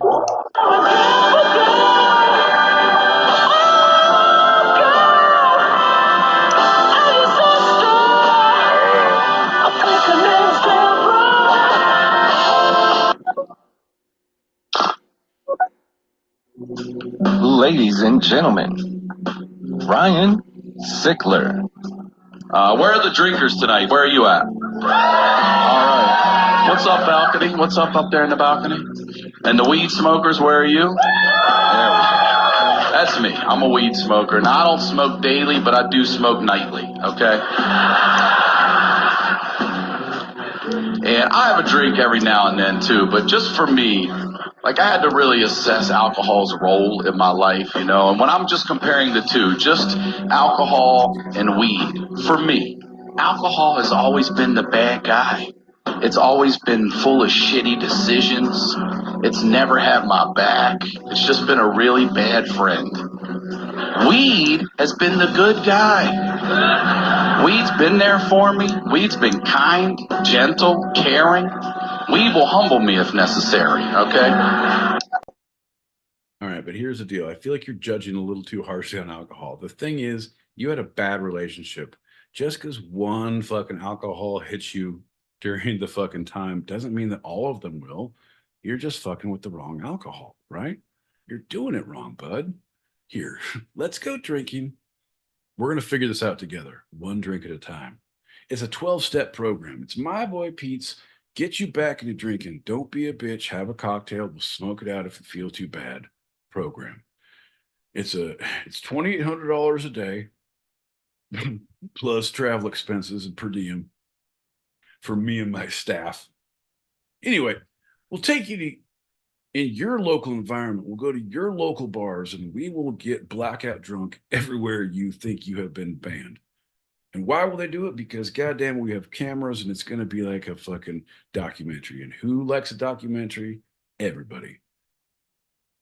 We're going to say Project Greenlight. They're going to be what? I'm going to mention Matt Damon, his favorite restaurant, and they're not going to hear the last part. And they're like, what, Matt Damon, Project Greenlight, and then we're in. Hammer drunk, 4 bars you're choosing, 3 nights in a row. That's right, 12 bars, blackout drunk each one. All the Del Taco you can eat after you pay for it. That's right, folks. If you're in the East Coast, we will do White Castle. Not a threat. That's a motherfucking promise. Sorry, Jim, on public packets. See?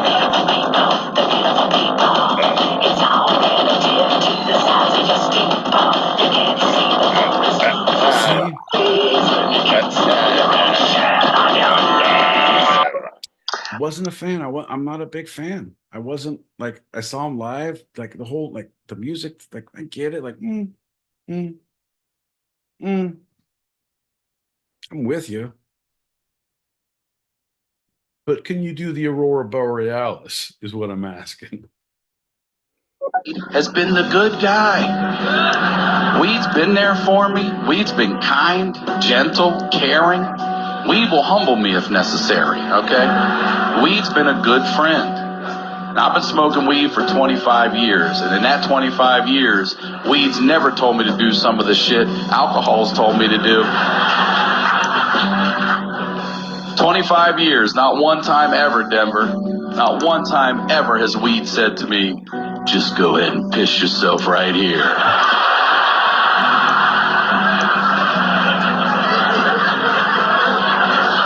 All right. It's fine. Nobody's even gonna notice. That is terrible advice, alcohol. Everyone's gonna fucking notice. We would never say that to me. No, we would say to me, Ryan, your 5-year-old daughter doesn't piss herself. That is very, very true, John. little close to home there, bud. Little hard pills to swallow. I gotta go do laundry. Think about my life choices.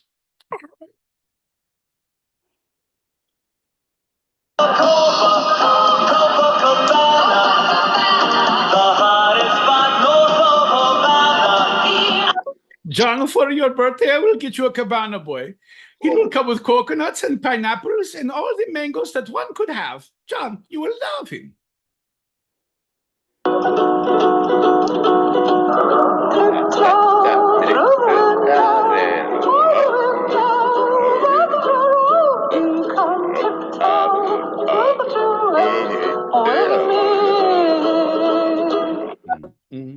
Oh, Tiny Tim, where did you go wrong?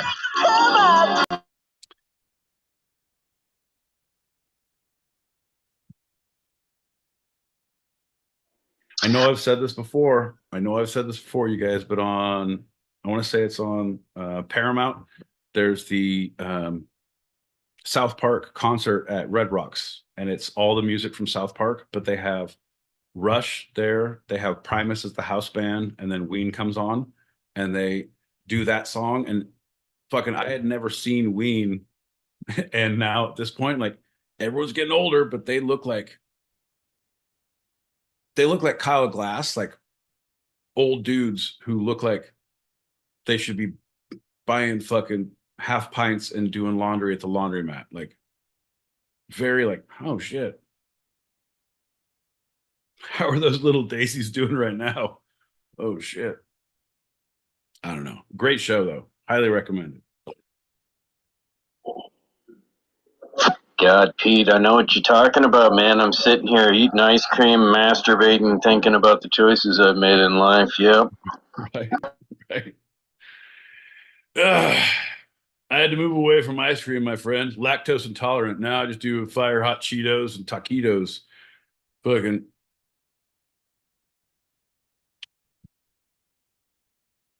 Oh, Daisy, Daisy, push up the daisy. Oh, Daisy, Daisy, push up the daisy. Ooh, Uncle Daisy, Daisy. Ball band, tack again. Look at them daisies again. Oh, hell yeah. Gene and Dean Ween. Chocolate and cheese. Choco cheese. You guys like dairy? Well, I'm fucking with lactose tonight, folks. Thanks for tuning in. I'm going to eat a quart of ice cream and eat a block of cheese and fucking jerk off. This is my fans only, friends only fans with friends podcast.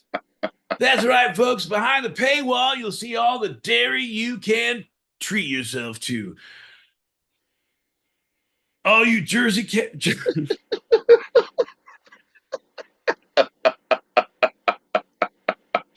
damn it, John.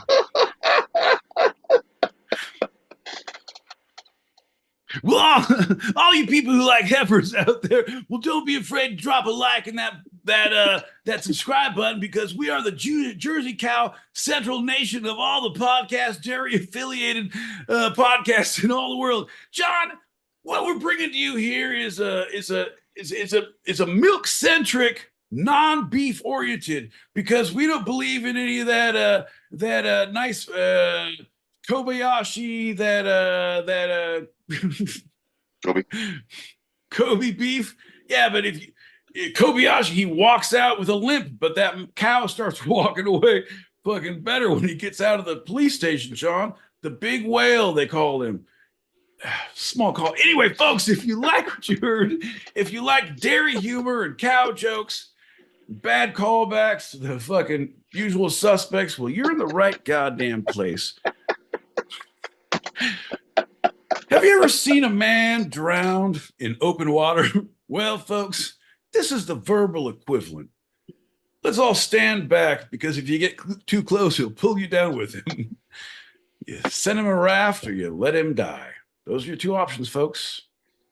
I heard you had a couple more shots in you, and there's a couple more packets to pop. So maybe a little 2 and 2, Chuck Rory. Yeah, I have one here, and I have one there, and I have this here, and this is this, and that is that, and these are those, and here we go. Cheers, John.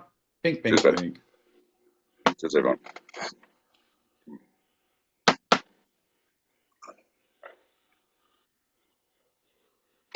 You know when like sober people are all like, buh, buh, buh, and then drunk people are like, buh, buh, buh. But then other times, sober people are like, mm-hmm. But then drunk people are like, John? It's the dichotomy of two existences, existize. John, if I were a hammer, I'd get hammered in the morning, and then I'd go about the whole freedom thing. I get hammered in the morning, then I think about freedom in the afternoon, maybe after a late breakfast, and a scone around 2. Then I'd hammer out freedom, maybe after 5 p.m. and an empanada, or a burger at 6 and 7, pizza at 8. Then I'd get to freedom around 11 p.m. That was actually the first draft of the song, but it wasn't catchy enough, so they did the freedom the whole time, but it didn't suit my needs, John. Yeah, as the ghostwriter on the project, I was left out of the royalties, you could say, John.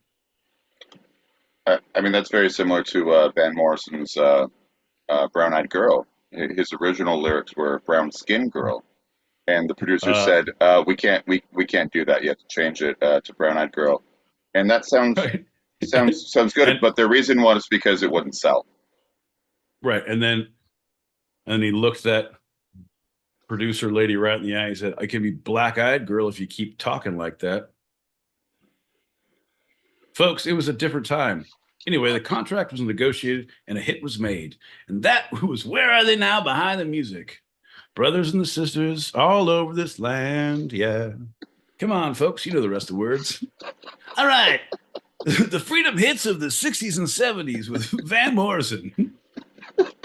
Yeah, I'm not going to do it. Up the packet. Fucking song. That's right, I too am lactose intolerant, but I've got an OnlyFans channel, so every once in a while I do something special for my followers, and I'll eat a bunch of dairy and do only fecal friends, if you know what I mean. It's a little splatter humor. All right, folks, if you like dairy and Jackson Pollock art, well, have I got a show for you. I have a 4-pound brick of Parmigiana straight from Italy. Amazing. Aged 18 months. Has a real rind and bite to it. I have 45 minutes to devour this wheel of cheese, and then I will sit spread-legged over this canvas.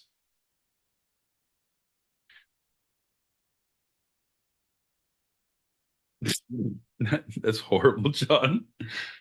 Jesus Christ. Why do you let me do these things? Come on, bud. You saw where I was going.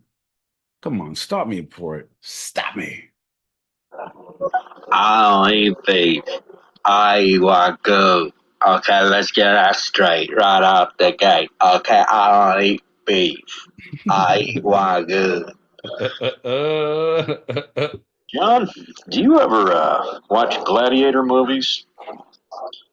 You ever hang out in the lacquer room? You ever been to a Turkish prison? John, have you ever seen a grown man naked?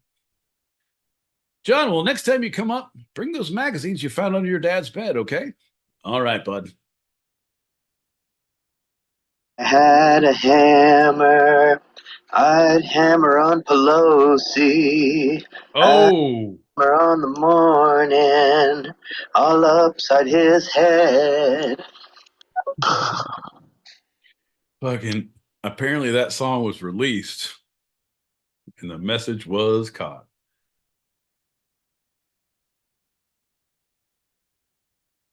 I don't believe in violence. And apparently, I don't have much faith in the hardware of America at this point, John, because, hello. Ugh. Nope. My boy Pete, have you ever considered building an elevated toilet, say 8 or 10 feet off the ground, so that you could do splatter art?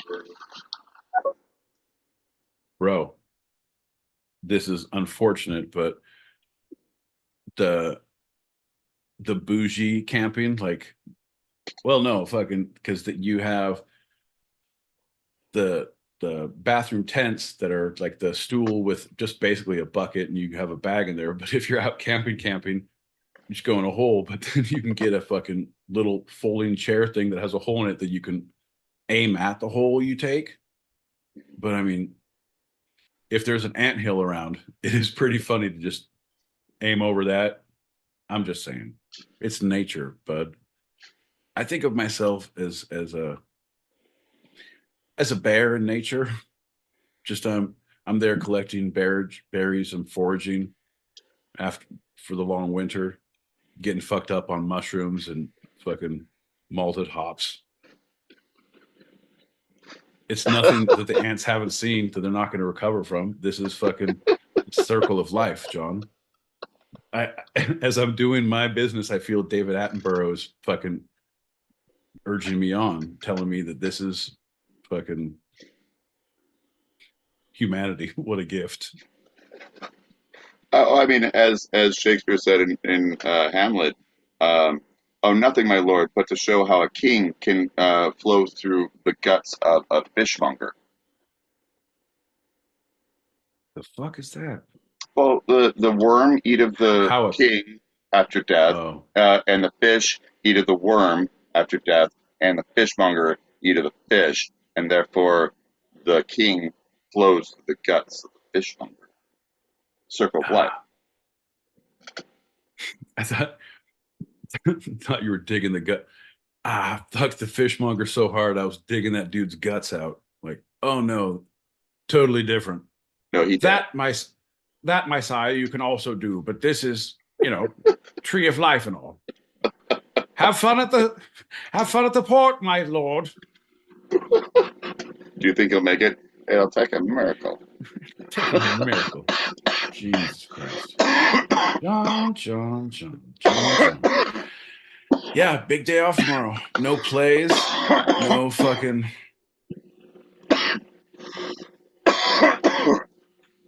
I need to go and get. I'm going to go to the fucking exchange and get pesos. Oh, word. Yeah, like a bulk of it. Yeah. Yeah. Fucking. How much is a when I go to the? How much does a brick of heroin usually cost in Mexico? Jeez. Like half. Okay, you know what? That's silly. Like half a brick. Like that. I want that many in pesos.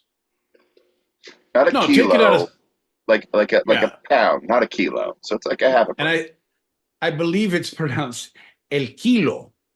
So el cuatro y kilo. Cuando questo cocaína para miso pesos. And actually I gotta catch a plane, so if you guys can hurry it up, that'd be cool. All right, so a US dollar is 18.408 Mexican pesos. All right. It's actually the great thing. It's moving up because after their whole presidential election, the exchange rate like totally dipped in our favor. And by it's been slowly moving up. So it was like 17. Yeah. It was like it started before the election. It was like 14 something, and then went to 17. Now it's at 18. And so like I want to get it here because it's going to be back at 15 over there. And you know why? Yeah, John. Explain. Because the economic imbalance is so unstable, because it is like, John, it is aggressively unstable. I realize that. Like, I'm not worried about anything. I'm just aware of the 2.5 hours we have to drive the car that we rented as a group. That's the only thing I'm aware of. That's smart. I'm not saying I'm nervous about it. I'm just aware of it. And I know that we want to stop in towns along the way because there's like places to go, and like I'm aware. Like, but hey, if it works in my economic favor, John, I'm not going to say nay. What does the recent election have to do with it? Because it was the most bloody election they had. They killed all the politicians. There was like 40 something murders in the the elections leading up to when they had the first woman president, which is great, but the economic stability of the environment is like their dollar's worth shit. You have no idea if the government's going to crumble. You have no idea how they can back their peso. You have no idea what's going on. So the faith in that is very low, which is just like Eastern Europe, when it was like the Iron Curtain. It's so cheap to travel there. It's so cheap to travel to places that are not safe because it could fuck you up. But that's why it's so good. Well, even economically, UK, when it did its Brexit, there was an uncertainty, not necessarily a violent one, but an economic one, and that dropped the pound to the US dollar quite a bit. Like that was a big drop. It's been going back up, but it's still not recovered from pre-Brexit era. Right. The whole financial market is a very interesting. That's why I believe in puka shells and fucking back rubs. If you give me 2 bus tokens and a fucking back rub, like give me right in the solar plexus and fucking a transfer token to get on the fucking F train, we're good. I feel like there needs to be barter economy. You do for me, I do for you. You scratch my back, I scratch your back, you choke me a little bit. Like, I don't... Enough. Just enough. Right. Barter, bud. Barter. Here's these puka shells and a Laurel and Hardy handshake. I mean, bartering is also goods and services, so that makes sense. And service. You guys fucking heard him. You fucking heard him. Who wants a foot job? I mean a foot rub. I mean a foot job. What's going on? It's lost in translation. You translated how you will. Here's the deal. There's no actual English translation for this. Like, we are in America. It's how you say foot job for pesos. You're in a fucking Chase Bank. So, como se dice foot job y pesos, por favor? The most direct translation is foot pleasuring, but you don't seem to understand that. So we found that you react to foot job. I don't understand your crazy customs here in America. I'm just trying to get south of the border where things make sense. Back to my foot pleasuring. Adios, my friend.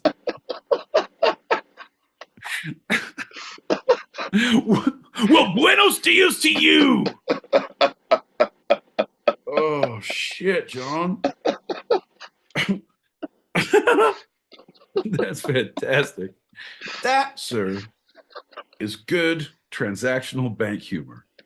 I can't wait to go to my teller this next week and figure out which one of these hits and which one gets me arrested. So, couple more packets. Here you go.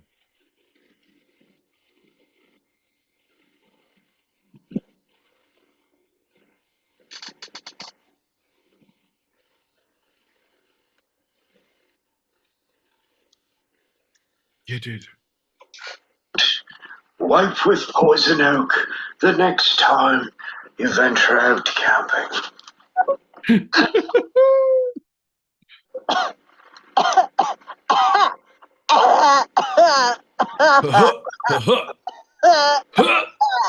Get it out. Get it all out. Get it all out. Now I'm getting fucking sympathy coughs. Somehow I got your fucking cough. Holy shit. All right, folks, this is a public service announcement. It's time to take a break and smoke them if you got them. Folks, this two-sided podcast on Tuesday nights brought to you by Marijuana Weed. Marijuana Weed. Smoke them if you got them. Makes life a lot better. Marijuana Weed. Also brought to you by alcohol. The cause of and cure to all of life's problems. Alcohol. My vote, Pete, I personally recommend Blue Dream and whiskey. Well, I'd go for a hot dog and a Hummer right now, John, but we can't all get what we want. If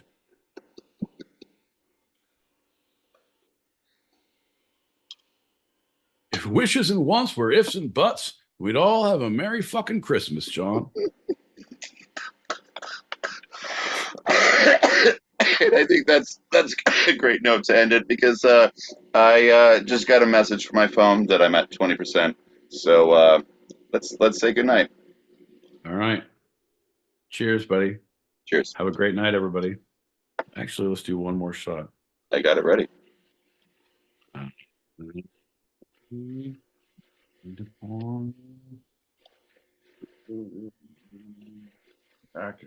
Okay. All right. Cheers. Bink, bink, bink. The cow.